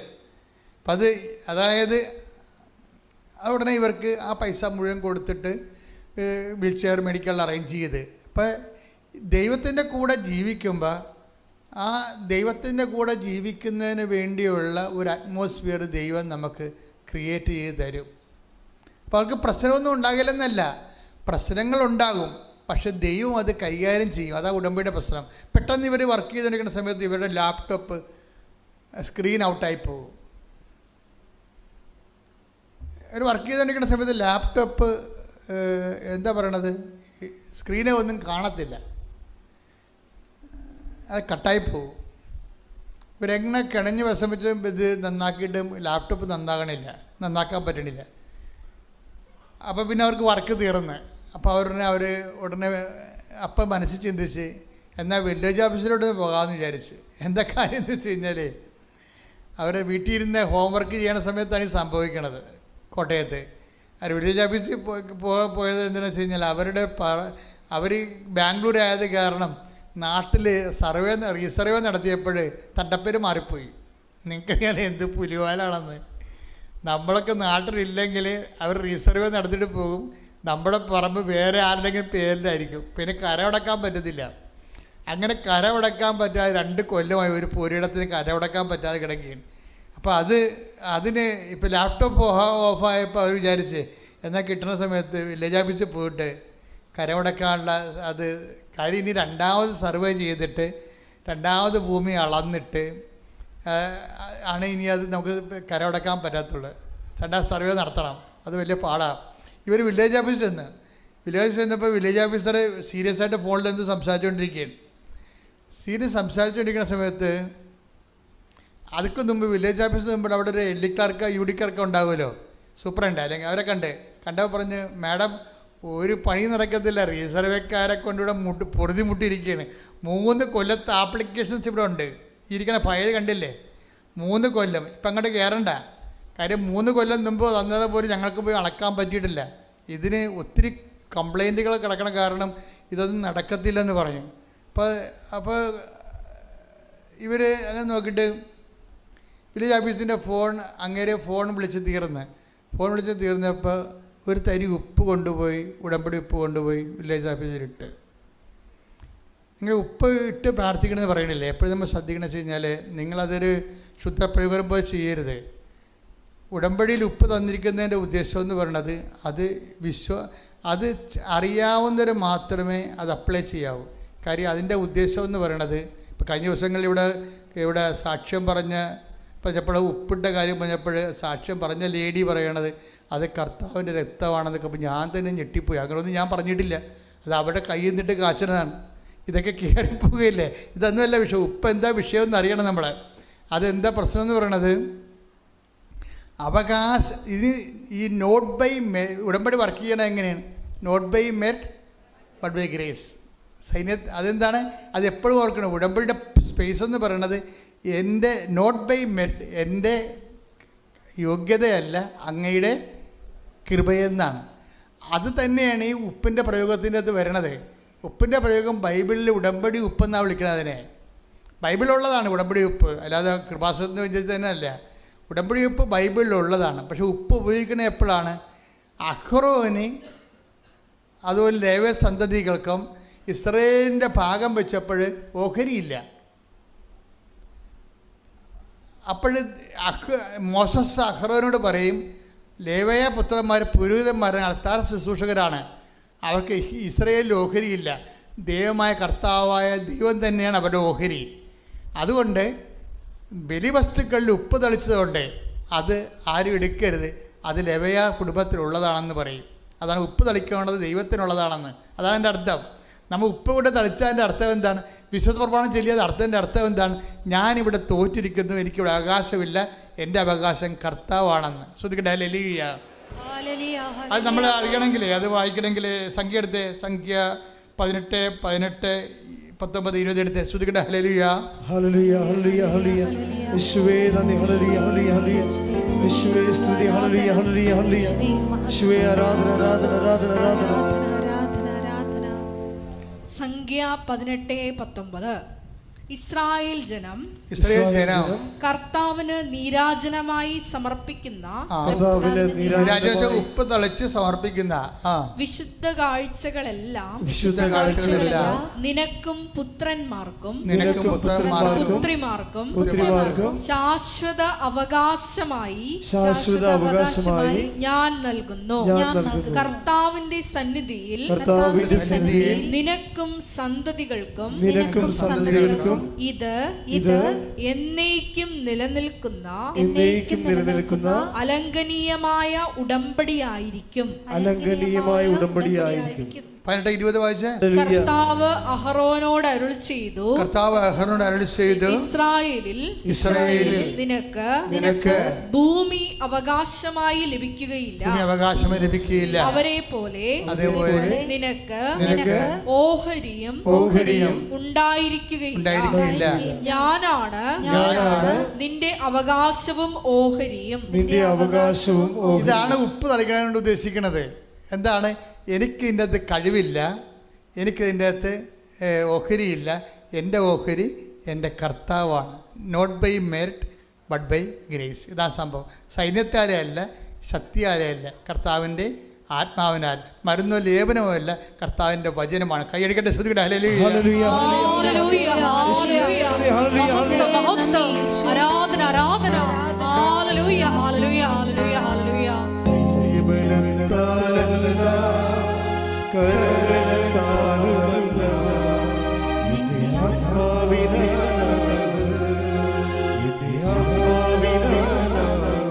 അത് ചെയ്യുമ്പോൾ വിശ്വാസ പ്രമാണം ചങ്കെ കൊണ്ട് ചൊല്ലിയിട്ട് വേണം അത് പ്രയോഗിക്കാൻ. ഇത് വിശ്വാസ പ്രയോഗമെന്ന് പറയും. ഞാൻ നേരത്തെ പറഞ്ഞിട്ടുള്ളതാണ്, പുതിയ ആൾക്കാർ കേൾക്കാം. വിശ്വാസത്തെ ഉടമ്പടിയിൽ നമുക്കറിയാം, വിശ്വാസത്തെ നമുക്ക് പ്രാർത്ഥനയാക്കി മാറ്റാം, വിശ്വാസത്തെ നമുക്ക് പ്രഖ്യാപനമായി മാറ്റാം, വിശ്വാസത്തെ നമുക്ക് പ്രയോഗമായി മാറ്റാം. ഇപ്പോൾ ഉടമ്പടിയിലാണ് പ്രയോഗവിധികളുള്ളത്. വിശ്വാസത്തെ പ്രയോഗമാകും. ഇപ്പോൾ എന്താണ് ഇപ്പോൾ ഇവർ പറയണത്? ഇവർ PT പരീക്ഷയ്ക്ക് പോകും. ഇപ്പോൾ ഈ സ്ഥലത്തിൻ്റെ കാര്യം പറഞ്ഞല്ലേ, സ്ഥലത്തിൻ്റെ കാര്യം ഇവർ ഒപ്പിട്ട് കഴിഞ്ഞപ്പോൾ തന്നെ ഈ വില്ലേജ് ഓഫീസറിൻ്റെ സാറിനോട് ഇത് കാര്യം പറഞ്ഞു, ഇതാണ് സംഭവം എന്ന് പറഞ്ഞു.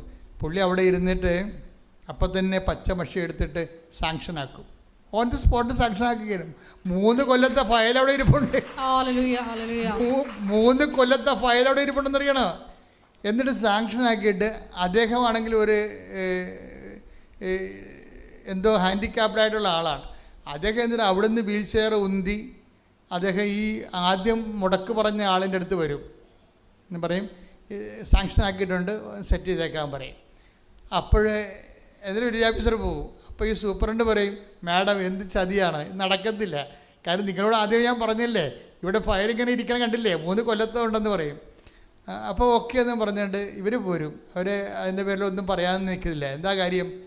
ഉടമ്പടിയിലുള്ളവർ അധികം സംസാരിക്കത്തില്ല. നമുക്ക് അവരോട് സംസാരിക്കേണ്ട കാര്യമില്ലല്ലോ. നമ്മൾ സെൻറ്ററിലല്ലേ സാധനം പിടിക്കുന്നത്. അതെപ്പോഴും ഓർക്കണം നിങ്ങൾ. സെൻറ്ററിൽ പിടിപാടുള്ളവർ അധികം സംസാരിക്കത്തില്ല. അല്ലാത്തവർ മുഖ്യം മുളിയും വായത്തൊന്നൊക്കെ വിളിച്ച് പറഞ്ഞിട്ട് പോകും. നിങ്ങൾക്ക് മനുഷ്യൻ്റെ വിഷമം അറിയാൻ പറ്റില്ല, കഷ്ടം, ഞാൻ എത്ര പ്രാവശ്യം നടക്കണം, ഞാൻ ഒരൊറ്റ പെണ്ണല്ലേ, ഇങ്ങനെ ഈ മനുഷ്യന്മാർ വായത്തൊന്നൊക്കെ വിളിച്ച് പറയുമല്ലോ. അങ്ങനെ ഒന്നും വിളിച്ചു പറഞ്ഞ കാര്യമില്ല. ഉടമ്പടിക്കാർ ഉടമ്പടിയിൽ ഇരിക്കുന്നത് നമുക്ക് തന്നെ തോന്നുന്നത് നമ്മൾ ഉടമ്പടിയിലാണെന്ന്. അപ്പോൾ ഇവരൊന്നും മിണ്ടിയില്ല. കാര്യം എന്താണ്? അത് വേറെ സെൻട്രൽ ഓഫീസുണ്ട്, അത് മറിയത്തിൻ്റെ ഓഫീസിൽ ചെയ്യണ കാര്യമാണത്. ഇവർ ചെയ്യണമല്ലത്, അതവരോട് ചെയ്യും. അത് ചെയ്തിട്ട് മാത്രമേ റിപ്പോർട്ട് ചെയ്യത്തുള്ളൂ. എന്നിട്ട് അവർ കണ്ട് പോകുന്നു. പിറ്റേ ദിവസം ഇവരെന്ത് ചെയ്യുക വെച്ചാൽ, ഇവർ ആ ഉപ്പ് കൊണ്ടുവന്ന് ഈ റീസർവേ മാറിപ്പോയ സ്ഥലത്ത് കൊണ്ടുവന്ന് വിശ്വപ്രമാണം ചൊല്ലി അവർ കുർബാനയ്ക്ക് പോയി.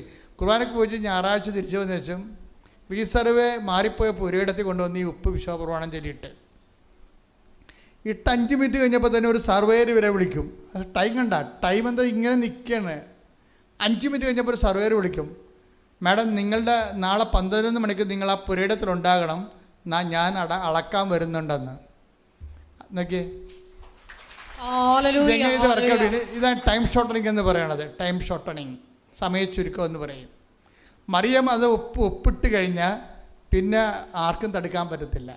ഞാൻ തുറന്ന വാതിൽ ആരും അടക്കത്തില്ല, അടച്ച വാതിൽ ഇവിടെ കൂടെ ശ്രുതിക്കട്ടെ. ഹല്ലേലൂയ.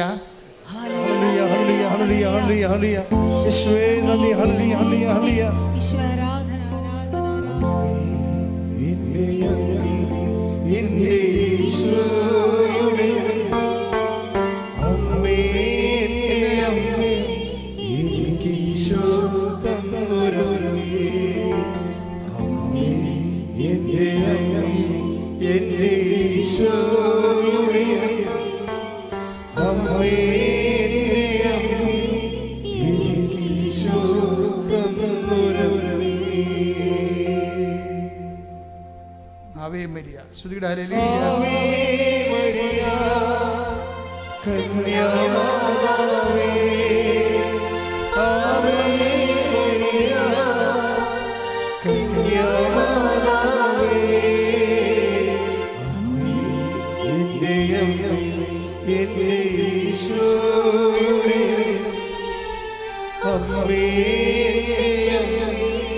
എനിക്കീശോ തന്നൊരമ്മേ.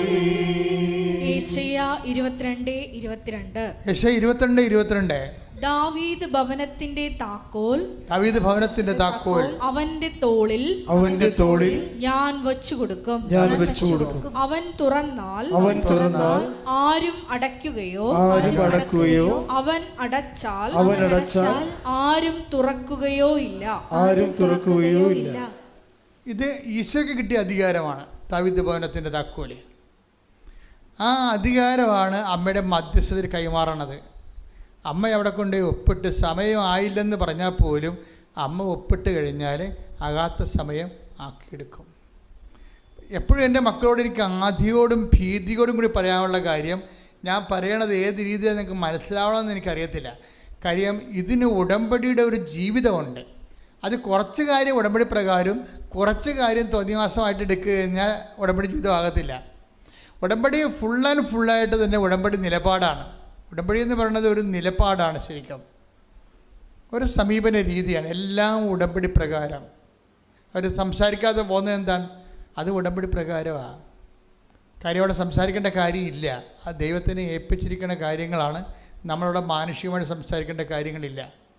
കാര്യം മാനുഷികമായി സംസാരിച്ച് കഴിഞ്ഞാൽ ഉള്ള കുഴപ്പമെന്ന് വെച്ച് കഴിഞ്ഞാൽ അരൂപി ചേഞ്ച് ചെയ്യും. നമ്മുടെ ഒരു ജീവിതം എന്ന് പറയുന്നത് ഒരു ആത്മീയ ജീവിതമാണ്. ആത്മീയ ജീവിതം എന്ന് പറയുന്നത് നമ്മൾ തെറ്റിദ്ധരിക്കരുത്. ആത്മീയ ജീവിതം എന്ന് പറയുന്നത് പ്രാർത്ഥനാ ജീവിതമല്ല. ആത്മീയ ജീവിതം എന്ന് പറയുന്നത് ധ്യാന ജീവിതമല്ല. ആത്മീയ ജീവിതം എന്ന് പറയുന്നത് നമ്മുടെ പെരുമാറ്റത്തിൽ നമ്മൾ എടുക്കുന്ന നിലപാടുകൾക്ക് ആത്മീയത ഉണ്ടാകണം. പെരുമാറ്റത്തിലല്ലേ പ്രാർത്ഥിക്കുക എന്നുള്ളത്, അത് അതിലെ മീൻസാണ്, മാർഗങ്ങളാണ്. അതൊക്കെ പ്രാർത്ഥനയും ധ്യാനവും ഒക്കെ ആത്മീയ ജീവിതത്തിൻ്റെ ലക്ഷ്യമല്ല, മാർഗമാണ്.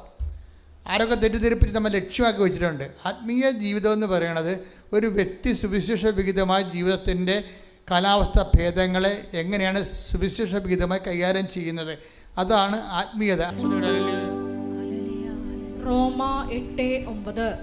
ദൈവത്തിന്റെ ആത്മാവ് യഥാർത്ഥമായി നിങ്ങളിൽ വസിക്കുന്നെങ്കിൽ നിങ്ങൾ ജഡികരല്ല ആത്മീയരാണ്. അപ്പോൾ ദൈവാത്മാവ് വസിച്ചാൽ മാത്രമേ നമ്മൾ ആത്മീയരാകത്തുള്ളൂ. അതിൻ്റെ കാരണം വെച്ചാൽ അതുകൊണ്ട് ദൈവാത്മാവിനാൽ വസിക്കണമെന്ന് വെച്ചാൽ ദൈവാത്മാവ് നയിക്കപ്പെടുകയാണ്. നമ്മുടെ എന്തെങ്കിലും കാര്യം തീരുമാനിക്കുമ്പോൾ അത് നയിച്ചുകൊണ്ട് പോണത് ദൈവാത്മാവിനായിരിക്കണം, ലോകത്തിൻ്റെ ആത്മാവിനാലായിരിക്കരുത്. നിർഭാഗ്യവശാൽ നമ്മുടെ പല കാര്യങ്ങളും നയിക്കപ്പെടുന്നത് ലോകത്തിൻ്റെ ആത്മാവിനാലാണ്. ആരെ പറ്റിക്കാം, ഏത് രീതി തരികിട കാണിച്ച് തട്ടിപ്പ് കാണിക്കാം, അതെല്ലാം ലോകത്തിൻ്റെ ആത്മാവിനാലാണ്. ദൈവികമായ കാര്യങ്ങൾ വരുമ്പോൾ കൊള്ളലാഭങ്ങളൊന്നും കിട്ടത്തില്ല നമുക്ക്. ബിസിനസ്സുകാരെല്ലാം ഇവിടുന്ന് ഗുഡ് ബൈ പറഞ്ഞു പോകും. എന്താ കാര്യം? കൊള്ളലാഭം കിട്ടത്തില്ല. പറ്റിച്ചാലും വെട്ടിച്ചാലും അല്ലേ ആൾക്കാർക്ക് കൊള്ളലാഭം കിട്ടത്തുള്ളൂ. ഒന്നെങ്കിൽ സർക്കാരിനെ പറ്റിക്കണം, അല്ലെങ്കിൽ നിങ്ങളുടെ കമ്പോണൻറ്റിനെ പറ്റിക്കണം, അല്ലെങ്കിൽ നിങ്ങളുടെ സപ്ലൈസിനെ പറ്റിക്കണം. ആരെങ്കിലും പറ്റിക്കേണ്ടി വരികയില്ലേ? പറ്റിക്കാതെ തന്നെ ലാഭം ഉണ്ടാക്കണം. പറ്റിച്ചാണ് ലാഭം ഉണ്ടാക്കണമെന്നുണ്ടെങ്കിൽ അത് ലോകത്തിൽ അതിന് കെട്ടിയെടുത്ത് ക്രിസ്ത്യാനി ആകേണ്ട കാര്യമൊന്നുമില്ല. അത് ലോകത്തിലുള്ള എല്ലാവരും ചെയ്യണതാണ്. യേശു ക്രിസ്തുവിനെ മാറ്റി നടത്തിയ എന്ത് പോക്കൃത്തിലൊന്നും കാണിക്കണതിന് ഒരു പ്രശ്നവുമില്ല. ഉടമ്പടി ജീവിതം എന്ന് പറയണത് ദൈവത്തിന് തോന്നണം നമ്മൾ ഉടമ്പടിയിലാണെന്നുള്ളത്. അതുകൊണ്ടാണ് ഈശോ ഒരു കഷ്ണം ചേർത്തത്, ഞങ്ങളെ പ്രലോഭനത്തിൽ ഉൾപ്പെടുത്തുക. അതാണ് സംഭവം. അതൊക്കെയാണ് കഷ്ണം ചേർത്തിക്കേണ്ടത്. കാര്യം ഇതെല്ലാം ചീട്ട് കൊട്ടാരം പോലെ തകടം മറിയണ ഒറ്റ സാധനമാണ്. പക്ഷേ കേട്ട് ഒരു പ്രലോഭനം വന്നാൽ മതി. പ്രലോഭനം പറഞ്ഞെങ്കിൽ ഈ പ്രലോഭനം ഉണ്ടായി അതിന് അടിപ്പെട്ട് കഴിഞ്ഞാൽ പിന്നെ ഇവനെ പ്രലോഭനവും കൊണ്ടുപോയിക്കൊള്ളൂ. ഇവൻ്റെ ഗുണവത പിന്നെ പ്രലോഭനമേ ഇവനും ഉണ്ടാകത്തുള്ളൂ. ഒരു പ്രശ്നം അതാണ്. ഇതെപ്പോഴും നമ്മൾ ശ്രദ്ധിക്കണം. ഒരുത്തൻ പ്രലോഭനത്തിൽ വീഴുന്നവനാണെങ്കിൽ സാമ്പത്തികമാകാം, അധികാരമാകാം, അല്ലെങ്കിൽ വേറെ എന്തെങ്കിലും ആകാം, വീഴുന്നവരാണെങ്കിൽ വീണുകൊണ്ടേയിരിക്കും. വീഴാത്തവരാണെങ്കിൽ വീഴത്തില്ല. എന്താണ്? പ്രലോഭനം വഴിമാറിപ്പോകും. അത് വ്യക്തിയാണ് തീരുമാനിക്കണത്. അതിനിപ്പം നമ്മൾ ഇപ്പോൾ ചിലർ ധ്യാനം നടത്തില്ലേ, ചില പറയണേ ഇപ്പോൾ യോഗയൊക്കെ നടത്തിയാൽ നമുക്ക് മനസ്സിന് സമനില കിട്ടും. ഓക്കെ, അത് ഇല്ലെന്ന് ഞാനൊന്നും പറയണില്ല. പക്ഷെ ബൈബിൾ എന്താ അതിനെക്കുറിച്ച് പറയണത്? അങ്ങനെയുള്ള സമനിലയെ ആത്മീയതയായിട്ട് തെറ്റിദ്ധരിക്കുന്നതാണ് പറയണത്. അതൊന്നും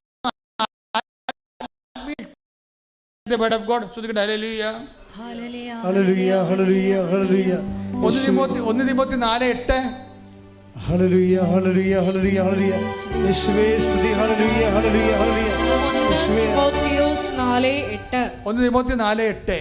ശാരീരികമായ പരിശീലനം കൊണ്ട്, ശാരീരികമായ ബ്രീത്തിങ് ഒക്കെ കൊണ്ട് കുറച്ച് പ്രയോജനമുണ്ട്. കുറച്ച് പ്രയോജനമേ ഉള്ളു. എന്നാൽ ആത്മീയത എല്ലാ വിധത്തിലും വിലയുള്ളതാണ്. എന്തുകൊണ്ടെന്നാൽ അത് ഈ ജീവിതത്തെയും വരാനിരിക്കുന്ന ജീവിതത്തെയും സംബന്ധിക്കുന്ന വാഗ്ദാനങ്ങൾ ഉൾക്കൊള്ളുന്നു. വരാനിരിക്കുന്ന ജീവിതത്തെ കണക്കിലെടുക്കാതെ ഒരു ജീവിതം ഉണ്ടെങ്കിൽ അതിനകത്ത് ആത്മീയത ഉണ്ടാകത്തില്ല. വരാനിരിക്കുന്ന ജീവിതത്തെ എന്താണ്? അവിടെ കണക്ക് കൊടുപ്പിക്കലാണ് അവിടുത്തെ മെയിൻ സംഭവം. ഓഡിറ്റിങ് നടക്കുന്നത് അവിടെയാണ്. വരാനിരിക്കുന്ന ജീവിതത്തെ സുവിശേഷവിഹിതമായി ഒരു ഗോസ്പൽ ഓഡിറ്റിങ് നിൻ്റെ ജീവിതം നടത്തി കഴിഞ്ഞാൽ സുവിശേഷവിഹിതമായി ഓഡിറ്റിംഗ് ഉണ്ടാകുമല്ലോ അവസാനം. ആ ഓഡിറ്റിങ്ങിൻ്റെ സമയത്ത് നമുക്ക് പിടിച്ചിരിക്കാൻ പറ്റുന്നില്ല എന്നുണ്ടെങ്കിൽ നമ്മൾ നയിച്ച ജീവിതം ചിലപ്പോൾ അത് ആത്മീയ ജീവിതമാണെന്ന് പറയാൻ പറ്റത്തില്ല. അതെന്താ കാര്യം? ദൈവാത്മാവിനെ നയിക്കുന്നവരാണ് ദൈവത്തിൻ്റെ മക്കൾ. ദൈവത്തിൻ്റെ മക്കൾക്ക് മാത്രമാണ് ആത്മീയ ജീവിതം എന്ന് പറയാൻ പറ്റണത്. എന്താണ് ഇതറിയണമെങ്കിലേ, ഇപ്പോൾ ഈശോ തന്നെ അപ്പോസ്തലന്മാരെ വിട്ടില്ലേ? ഒരു വിഷയം ലോകായികമായിട്ടും കൈകാര്യം ചെയ്യാം, ആത്മീയമായിട്ടും കൈകാര്യം ചെയ്യാം. ഉടമ്പടി ഇരിക്കുന്നവർ ശ്രദ്ധിക്കേണ്ട കാര്യങ്ങളാണ്. നമുക്ക് 2 ഓപ്ഷൻസ് ഇല്ല, ഒരു ഓപ്ഷനേ ഉള്ളൂ. ഇപ്പോൾ അപ്പോസ്തലന്മാർ വിട്ടപ്പോൾ അവരെങ്ങനെയാണ് കൈകാര്യം ചെയ്യുക? ഇപ്പോൾ സമറിയയിലേക്ക് അപ്പോസ്തലന്മാർ പോയി. അപ്പോൾ സമറിയക്കാർ പറഞ്ഞു നിങ്ങളെ വിടത്തില്ല. എന്താ കാര്യം? നിങ്ങൾ ജെറുസലേമിലേക്ക് പോകുന്നവരാണ്. അപ്പോൾ അപ്പോസ്തലന്മാർ എന്ത് ചെയ്യും? അവർ അവസാനം അപ്പോസ്തലന്മാരുടെ സ്റ്റാൻഡ് മറന്നിട്ട് പറയും കർത്താവിനോട് തിരിച്ചു വന്നിട്ട് അവർ ക്ഷോഭിക്കും. അതിനെന്താ ക്ഷോഭിക്കണത്? എന്താ പറയണത്? ഇവർ തീയും ഗന്ധകവും ഇറക്കി ഇവർ നശിപ്പിക്കാൻ ഞങ്ങൾ കൽപ്പിക്കട്ടെ. അപ്പോൾ അപ്പോസ്തലന്മാരാണെങ്കിലും അത് ആത്മീയത അല്ല, ശരിക്കും അത് ലൗകികതയാണ് അല്ലേ? അത് 9:25 എടുത്ത് ശ്രദ്ധിക്കട്ടെ. ലൂക്കായുടെ സുവിശേഷം ലൂക്ക 9:54. ലൂക്ക 9:54. ഇത് കണ്ടപ്പോൾ ശിഷ്യന്മാരായ യാക്കോബും യോഹന്നാനും പറഞ്ഞു, കർത്താവേ, സ്വർഗത്തിൽ നിന്ന് അഗ്നി ഇറങ്ങി ഇവരെ നശിപ്പിക്കട്ടെ എന്ന് ഞങ്ങൾ പറയട്ടെയോ? ഇപ്പൊ എന്താ പ്രശ്നം വെച്ച് കഴിഞ്ഞാൽ അവിടെ നശിപ്പിക്കട്ടെ എന്നല്ല പറയണത്. അപ്പം നമ്മൾ പറഞ്ഞില്ലെങ്കിലും നമ്മൾ എന്തെങ്കിലും നമുക്കൊരു വിഷമം ഉണ്ടാകും. പറയും ദൈവമേ എന്തുമാത്രം ആൾക്കാരെ മണ്ടിയിടിച്ച് ചാകണം, ഈ ശവം ഇപ്പോഴും കുത്തിയിരിക്കാനല്ല പറയാം. അത് മതി. അവരോട് ഉടമ്പടി അവിടുത്തെ ബ്രേക്കായി. നിങ്ങളുടെ ഉടമ്പടിയുടെ കാര്യത്തിൽ തീരുമാനമായി. വയ്യാവേലികളെ വഴിയെ പോണവർ വന്ന് ഉടമ്പടിക്കാത്ത എടുക്കുമ്പോൾ ഞാൻ ബഹളം ഉണ്ടാക്കേണ്ട കാര്യം അതാണ്. നിങ്ങൾക്കറിയാം, അങ്ങനെ ഒരു നിലപാടുകാർക്ക് ഉടമ്പടിയായിട്ട് മുന്നോട്ട് പോകാൻ പറ്റത്തില്ല. കാരണം നിങ്ങൾ പിശാചുമായിട്ടല്ല ഉടമ്പടി ചെയ്തിരിക്കുന്നത്. ആരുമായിട്ടാണ്? ദൈവമായിട്ടാണ്, അമ്മയുടെ മധ്യസ്ഥത. ആ ഒരു ബോധം ഉണ്ടാണ് നമുക്ക്. അതുകൊണ്ട് തന്നെ ഉടമ്പടി ബ്രേക്കാകാതിരിക്കും. നമ്മുടെ മെയിൻ ഉദ്ദേശം എന്താണ്? നമ്മൾ പോണ കാര്യം നമ്മുടെ ഈഗോ അനുസരിച്ച് സാധിക്കുകയല്ല. നമ്മുടെ ഉദ്ദേശം എന്താണ്? ഉടമ്പടി ബ്രേക്കാകരുതെന്നുള്ളതായിരിക്കണം നമ്മുടെ ഉദ്ദേശം. നമ്മുടെ ലക്ഷ്യം അതായിരിക്കണം. എന്താണ്? ദൈവവും നമ്മളും തമ്മിലുള്ള ഉടമ്പടി ബ്രേക്ക്. അതുകൊണ്ടാണ് അവർ ഇത്രയുമൊക്കെ ശാഠ്യം പിടിച്ച് പറഞ്ഞെങ്കിലും ഒരു വാക്ക് പോലും ആ മനുഷ്യനോട് പരാതി പറയാതെ അവർ തിരിച്ചു പോരാൻ കാര്യം എന്താണ്? അവർ ഉടമ്പടിയിലായതുകൊണ്ടാണ്. ഇപ്പം ഈശോ പറഞ്ഞില്ല 9:56 എടുത്തേ, അവർ മറ്റൊരു ഗ്രാമത്തിലേക്ക് പോയി. മറ്റൊരു ഗ്രാമത്തിലേ ഉള്ള സംഭവം. അപ്പോൾ ഈശോ എടുത്ത് ആ വിഷയം വന്നപ്പോൾ ഈശോ ആത്മീയമായിട്ടാണ് കൈകാര്യം ചെയ്തത്. അപ്പോസ്തലന്മാരത് ജഡികമായിട്ട് കൈകാര്യം ചെയ്തത്. അപ്പോൾ നിങ്ങൾ ഉടമ്പടിയാണോ അല്ലയോ എന്ന് പറയണത് ഒരു കുടുംബത്തിലുണ്ടാകുന്ന പ്രശ്നങ്ങളെ നിങ്ങളെങ്ങനെ കൈകാര്യം ചെയ്യുന്നു എന്നുള്ളതാണ്. പിടികിട്ടിയ നിങ്ങൾ ഉടമ്പടിയിലാണോ അല്ലയോ എന്ന് ദൈവം തീരുമാനിക്കണത് നിങ്ങളുടെ വർക്ക്ഷോപ്പിലോ വർക്കിലോ സ്കൂളിലോ ഓഫീസിലോ നിങ്ങൾ ഒരു വിഷയം വന്നപ്പോൾ അതെങ്ങനെയാണ് ജഡികമായിട്ടാണോ ലൗകികമായിട്ടാണോ കൈകാര്യം ചെയ്യുന്നത് എന്നാണ്. അപ്പോൾ ലൗകികമായിട്ടാണ് കൈകാര്യം ചെയ്യുന്നതെങ്കിൽ നിങ്ങൾ ഉടമ്പടിക്ക് പുല്ല് വില കൽപ്പിക്കണത്. ദൈവം ഉടമ്പടിക്ക് നിങ്ങൾ പുല്ല് വില കൽപ്പിക്കേണ്ടത്. പിന്നെ ദൈവം നിങ്ങളുടെ കാര്യത്തിൽ എന്തിനാണ് താല്പര്യം എടുക്കേണ്ട കാര്യമില്ല. അതുകൊണ്ടാണ് ഉടമ്പടി നീണ്ടു പോണത്. അത് വളരെ ശ്രദ്ധിച്ച് വേണം ഈ വിഷയം കൈകാര്യം ചെയ്യാൻ. ഒന്ന് ശ്രദ്ധിക്കട്ടെ. ഹല്ലേലൂയ ഹല്ലേലൂയ ഹല്ലേലൂയ ഹല്ലേലൂയ ഹല്ലേലൂയ മഹത്വം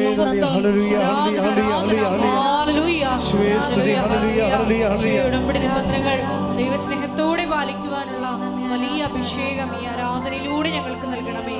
ഹല്ലേലൂയ ഹല്ലേലൂയ ദൈവത്തോട് ചെയ്തു നന്ദി ചൊല്ലിടും. എന്റെ കൊച്ചു ജീവിതത്തെ നിന്റെ മുമ്പിൽ കാഴ്ചയേകിയോ.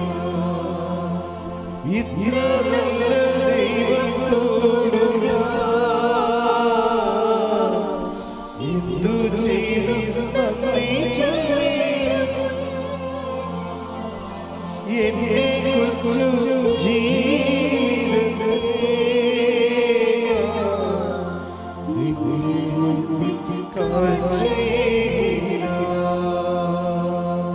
പരിശുദ്ധ പരമദിവ്യകാരുണ്യത്തിന് നേരവും ആരാധനയും സ്തുതിയും പുകഴ്ചയും ഉണ്ടായിരിക്കട്ടെ. പരിശുദ്ധ പരമദിവ്യകാരുണ്യത്തിന് നേരവും ആരാധനയും സ്തുതിയും പുകഴ്ചയും ഉണ്ടായിരിക്കട്ടെ. പരിശുദ്ധ പരമദിവ്യകാരുണ്യത്തിന് നേരവും ആരാധനയും സ്തുതിയും പുകഴ്ചയും ഉണ്ടായിരിക്കട്ടെ. എഴുന്നേൽക്കുക.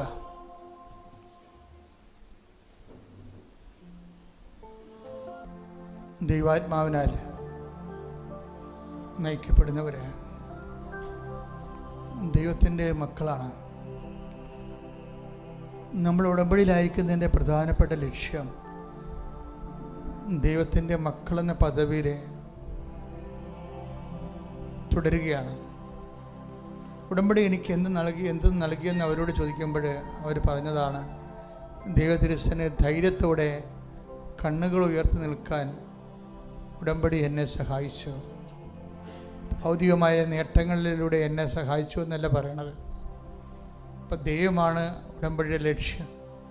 ദൈവതിരുസന്നിധിയിൽ ധൈര്യത്തോടെ കണ്ണുകൾ ഉയർത്തി നിൽക്കുവാൻ ഉടമ്പടി എന്നെ സഹായിച്ചു. പുതിയ കാലത്തെ പ്രാർത്ഥനാ ജീവിതമാണ് ഉടമ്പടി.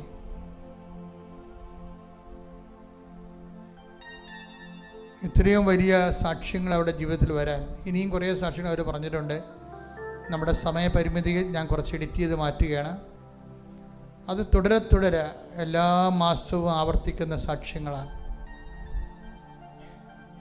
ദൈവം നേരിട്ട് ഏറ്റെടുത്തിട്ടുള്ള ഒരു ജീവിതമാണ്. അതിൻ്റെ കാരണം ദൈവത്തെ അവർ ഏറ്റെടുത്തു എന്നുള്ളതാണ്. എന്തിനാണ് ശ്വസിക്കണത് എന്ന് ചോദിച്ചാൽ ദൈവത്തിന് വേണ്ടി ജീവിക്കാനെന്നാണ് മറുപടി. എന്തിനാണ് ശ്വസിക്കണമെന്ന് ചോദിച്ചാൽ ദൈവത്തിന് വേണ്ടി ജീവിക്കാൻ.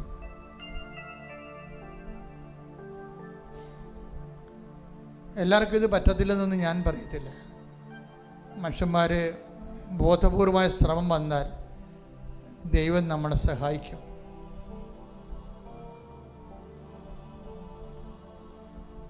കർത്താവേ, ഓരോ ദിവസവും ഉടമ്പടിയുടെ പുതിയ അനുഭവങ്ങളിലൂടെ ഞങ്ങളെ അങ്ങ് ദൈവാനുഭവത്തിൻ്റെ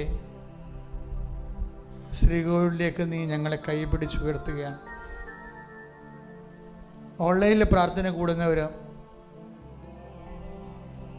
തീർത്ഥാടനത്തിൽ പ്രാർത്ഥന കൂടുന്നവരും ഉടമ്പടി പ്രാർത്ഥന കൂടുന്നവരെയും നീ സമൃദ്ധമായി അനുഗ്രഹിക്കണമെന്ന് പ്രാർത്ഥിക്കുന്നു. കർത്താവേ, നിന്റെ വിശുദ്ധ പൗരോഹിത്യത്തെ മഹത്വപ്പെടുത്തണമേ. കർത്താവേ, സഭയിലുള്ള സാന്നിധ്യം നീ പ്രകടമാക്കണമേ. ഈശോ 39 വർഷം അർപ്പിച്ച കൃപാനയുടെ യോഗ്യതയാൽ കൃപാസന അൾത്താരെ ജീവനോടെ പ്രത്യക്ഷപ്പെട്ട പരിശുദ്ധ അമ്മയുടെ പ്രത്യക്ഷീകരണത്തിൻ്റെ യോഗ്യതയാൽ ഈ അൾത്താരയിൽ നടന്ന 10,000 ആരാധന ശക്തിയാൽ മാരക രോഗങ്ങൾ, തീരാവേദികൾ, ജീവിത ദുരിതങ്ങൾ യേശുവിന്റെ നാമത്തിൽ മാറിപ്പോകട്ടെ. ശ്രുതികട ഹല്ലേലൂയ.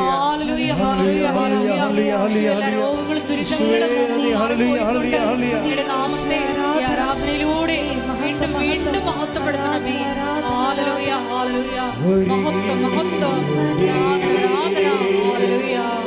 സദയത്തോടെ സുഖമായി എന്നെ അരികിൽ വന്നേടേ. സദയത്തോടെ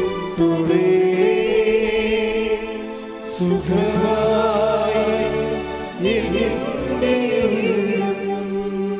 കർത്താവേ, അനേക മക്കൾ ഈ പ്രഭാതത്തിലെ ഇന്നലെ മുതൽ ഇവിടെ വന്ന് താമസിക്കുന്നുണ്ട് ഈശോയെ.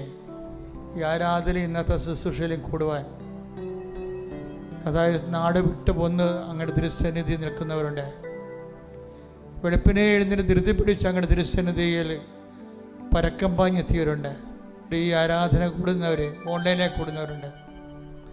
അവരെല്ലാവരെയും നിൻ്റെ തിരുസന്നിധിയിൽ കൊണ്ടുവരുന്ന ഈശോയെ.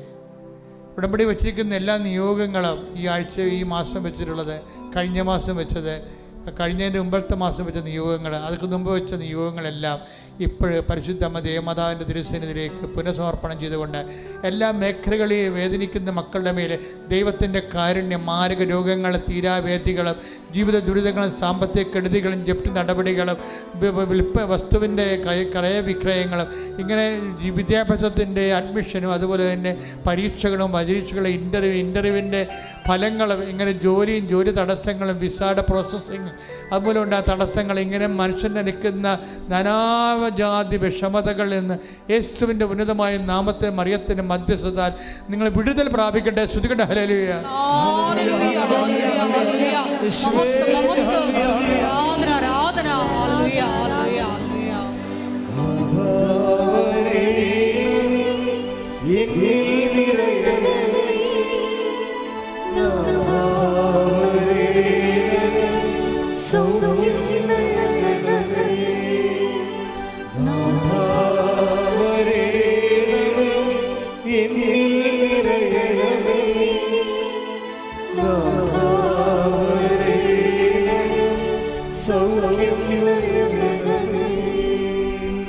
കർത്താവേ, ഗർഭിണികളെ സമർപ്പിച്ച് പ്രാർത്ഥിക്കുന്ന ഈശോയെ, ഗർഭാവസ്ഥയിൽ കുഞ്ഞുങ്ങൾക്ക് കുഴപ്പങ്ങളുള്ളവർ, മാതാപിതാക്കന്മാർ ആധിപതിക്കുന്നവർ, അമ്മമാർ രാത്രിയും കണ്ണുനീരോടെ കിടക്കുന്നവരെ അവിടെ വയറിലങ്ങ് സ്പർശിക്കണമേ. അടിപ്പിണർ പോലെ പൈതാക്കാലം ദൈവികമായ ശക്തി ആ ഗർഭിണികളെ സ്പർശിക്കട്ടെ എന്ന് പ്രാർത്ഥിക്കുന്ന. ശ്രുതികട്ടെ. ഹല്ലേലൂയ.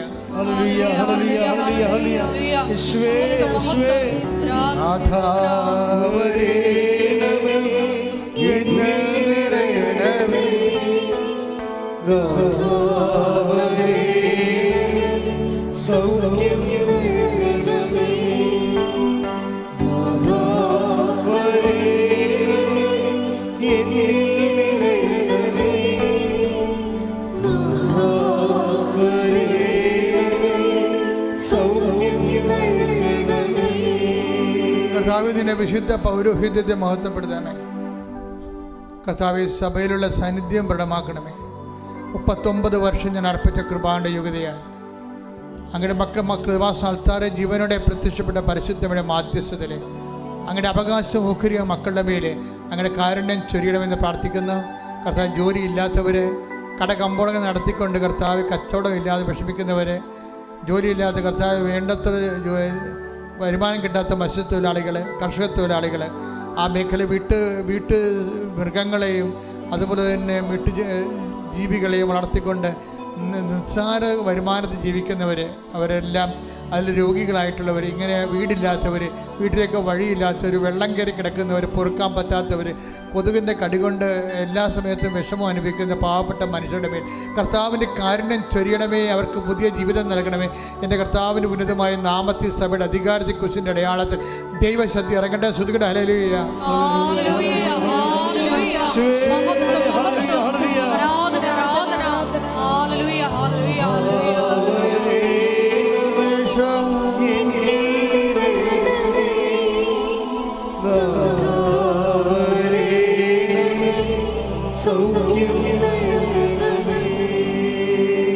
കർത്താവെ, പഠിക്കാനുള്ള കുഞ്ഞുങ്ങൾ, കർത്താവെ, പഠിക്കുന്നതിന് ഇപ്പോഴും അഡ്മിഷൻ കിട്ടാത്ത മക്കളുണ്ട്.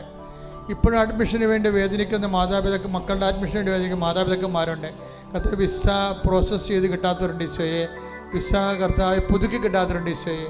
അങ്ങനെ ഓരോരോ തരത്തിലുള്ള ഓവർസീസിൽ വർക്ക് ചെയ്യുന്നവരും പഠിക്കുന്നവരും കുഞ്ഞുങ്ങളുടെ വിഷമതകൾ തിരുസന്നിധി സമർപ്പിച്ചുകൊണ്ട് പ്രാർത്ഥിക്കണം ഈശോയെ. വസ്തു ജപ്തിയായി പോയവർ, അതുപോലെ ലേലത്തിലായിപ്പോയവർ, കർത്താവെ, ഓരോരോ തരത്തിൽ വേദന അനുഭവിച്ചുകൊണ്ട് വൈവാഹിക തടസ്സമുള്ളവർ, മക്കളില്ലാത്തവർ, ഭവനരഹിതർ, ഇങ്ങനെ ജോലി തടസ്സമുള്ളവർ, ഇങ്ങനെ ഓരോ തരത്തിലും മറ്റുള്ള ഭീഷണിക്കും കള്ളക്കേസ് അകപ്പെട്ടിരിക്കുന്ന ഭർത്താക്കന്മാർ, അകന്ന് താമസിക്കുന്നവർ, ഐക്യപ്പെട്ട് ജീവിക്കാൻ ആഗ്രഹിക്കുന്നവർ, മക്കളില്ലാത്തവർ, എൻ്റെ കർത്താവിന് ഉന്നതമായ നാമത്തിൽ മാർഗ തടസ്സങ്ങൾ യേശുനാമത്തിൽ മാറിപ്പോകട്ടെ. ശ്രുതികടലേ. മഹത്വം യേശുവേ മഹത്വം നന്ദി. ആരാധന ആരാധന ഹല്ലേലൂയ ഹല്ലേലൂയ ഹല്ലേലൂയ എന്നിൽ നിറയണമേ നാഥാ വരേണമേ സൗഖ്യം നൽകണമേ. പ്രിയപ്പെട്ടവരെ, ഒക്ടോബർ മാസം 25 നടക്കുന്ന മഹാജപമാല റാലി കർത്താവിൻ്റെ തിരുസേന സമർപ്പിച്ചുകൊണ്ട് പ്രാർത്ഥിക്കാം. ആ റാലി പങ്കെടുക്കുന്ന എല്ലാവർക്കും ആത്മീയമായ അഭിഷേകവും ദൈവികമായ കൃപയും ആത്മീയ ശക്തികളും സംഭവിക്കാൻ വേണ്ടി സ്തുതിക്കട്ടെ. ഹല്ലേലൂയ ഹല്ലേലൂയ ഹല്ലേലൂയ ഹല്ലേലൂയ മഹത്വം മഹത്വം ആരാധന ഹല്ലേലൂയ ഹല്ലേലൂയ ഹല്ലേലൂയ ഹല്ലേലൂയ ഹല്ലേലൂയ. അനുകൂലമായ കാലാവസ്ഥകൾ, ആ ദിവസങ്ങളിൽ അനുകൂലമായ കാലാവസ്ഥകൾ ദൈവം നൽകുന്നതിന് വേണ്ടിയും അപകടങ്ങളൊന്നുമില്ലാതെ ഒരു കുഞ്ഞിനെ പോലും ചെറിയ പരിക്ക് പോലും ഏൽക്കാതെ അത് പരിപൂർണമായ ദൈവകൃപയിൽ അവസാനിക്കാനും പര്യവസാനിക്കാൻ വേണ്ടി ഇപ്പോൾ പ്രാർത്ഥിക്കട്ടെ. സ്തുതിക്കട്ടെ. ഹല്ലേലൂയ ഹല്ലേലൂയ മഹത്വം മഹത്വം ആരാധന. ലോകത്തിൻ്റെ വിവിധ ഭാഗങ്ങളിൽ നിന്ന് ഒക്ടോബർ മാസം 25 നടക്കുന്ന ജപമാല കൃപാസനം ജപമാല റാലിയോട് അനുബന്ധിച്ച് പല രാജ്യങ്ങളിലും ഉള്ള കൃപാസനം കൂട്ടായ്മകൾ, അതുപോലെ തന്നെ ധ്യാന കേന്ദ്രങ്ങൾ ഒക്കെ ജപമാല റാലി നടത്തുന്നുണ്ട്. ചിലർ 25 തീയതി തന്നെ നടത്തുന്നത്, ചിലർക്ക് അമേരിക്കയിലേക്ക് നേരത്തെയാണ് നടത്തുന്നത്. ഇപ്പോൾ ഓരോ രാജ്യങ്ങളിലുമുള്ള കൃപാസന അഖണ്ഡ ജപമാല റാലികളെ, അത് സംഘടിപ്പിക്കുന്നവരെ, അതുമായി ബന്ധപ്പെട്ട് പ്രവർത്തിക്കുന്നവരെ, അത് പങ്കെടുക്കുന്നവരെ, അവരുടെ വീഡിയോ എല്ലാം അച്ഛന് അയച്ചു തരുന്നുണ്ടവരെ കൂടുതൽ തെളിമയുള്ള നല്ല ശുശ്രൂഷകൾ നടത്തി ആ സ്ഥലങ്ങളിൽ ലോകം ഭൂമിയെ മുഴുവൻ ജപമാല കൊണ്ട് ശക്തിപ്പെടുത്തുകയും ഭൂമിയെ മുഴുവനും പ്രപഞ്ചശക്തിയുടെ മാതാവായ മധ്യസ്ഥയായ പരിശുദ്ധ മറിയത്തിന് ഭൂമിയെ മുഴുവൻ ഏൽപ്പിക്കുന്നത് കൊണ്ടാണ് കൃപാസനം ഭൂമി മുഴുവനും വിവിധ രാജ്യങ്ങളിൽ ജപമാല നടത്തുന്നത്. അങ്ങനെ ജപമാല നടത്തുന്ന എല്ലാവരെയും, ആ ജപമാല നടത്തിക്കൊണ്ട് എന്നെ സംഘടിപ്പിക്കുന്നവരെയും അതുമായി ബന്ധപ്പെട്ട് പ്രവർത്തിക്കുന്നവരും പങ്കെടുക്കുന്നവരെയും പരിശുദ്ധയുടെ നീല മേലങ്കയിൽ സമർപ്പിച്ചുകൊണ്ട് പരിശുദ്ധാത്മാ നിറവിനായി സ്തുതിക്കട്ടെ. ഹല്ലേലൂയ ഹല്ലേലൂയ ഹല്ലേലൂയ മഹത്വം മഹത്വം ആരാധന ആരാധന ഹല്ലേലൂയ ഹല്ലേലൂയ ഹല്ലേലൂയ മഹത്വം മഹത്വം ആരാധന ആരാധന ഹല്ലേലൂയ ഹല്ലേലൂയ. എന്നിൽ നിറയണമേ നാഥാ വരേണമേ സൗഖ്യം നൽകണമേ. ഫ്രാൻസിലും റോമിലും അതുപോലെ തന്നെ അമേരിക്കയിലും കാനഡയിലും ഒക്കെ നടത്തിയുള്ള ജപമാല റാലിയുടെ ഈ ദിവസങ്ങളിൽ നടത്തിയ ജപമാല റാലിയുടെ ഫോട്ടോ അച്ഛൻ അയച്ചു തന്നിട്ടുണ്ട്. അവരെല്ലാം ഞാൻ ഈ സമയത്ത് ഈ ആരാധന ഓർക്കുകയും ആ നടത്തി കഴിഞ്ഞവരെയും ഈ സമയത്തെല്ലാം നന്ദിയോട് അനുസ്മരിക്കുകയും അവരെ ഈശോയുടെ നാമത്തെ അനുഗ്രഹിക്കുകയും ചെയ്തുകൊണ്ട് പ്രാർത്ഥിക്കുന്ന സ്തുതിക്കട്ടെ. ഹല്ലേലൂയ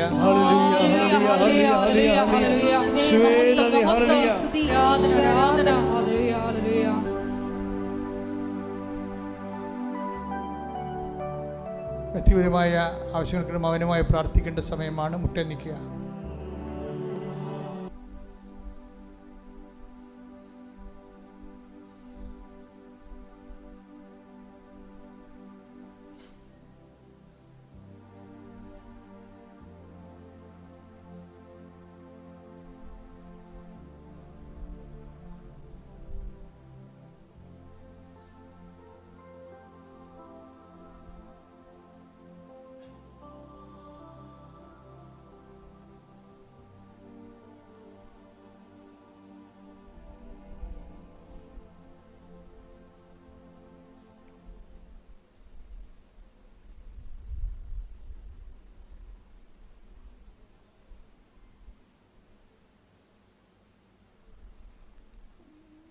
സമാപനാശീർവാദം.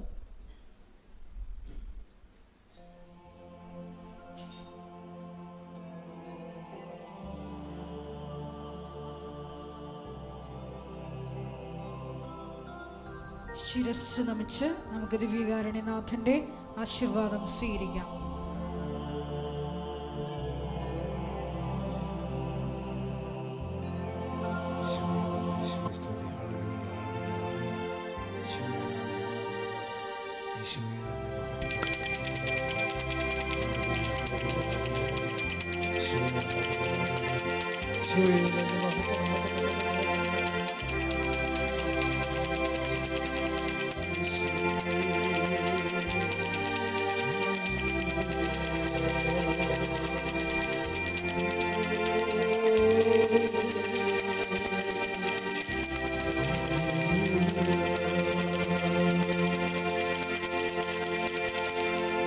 പരിശുദ്ധ പരമ ദിവ്യകാരുണ്യമേ, എന്നും അങ്ങേക്ക് ആരാധന. പരിശുദ്ധ പരമ ദിവ്യകാരുണ്യമേ, എന്നും അങ്ങേക്ക് പരിശുദ്ധ പരമ ദിവ്യകാരുണ്യമേ, എന്നും അങ്ങേക്ക് ആരാധന.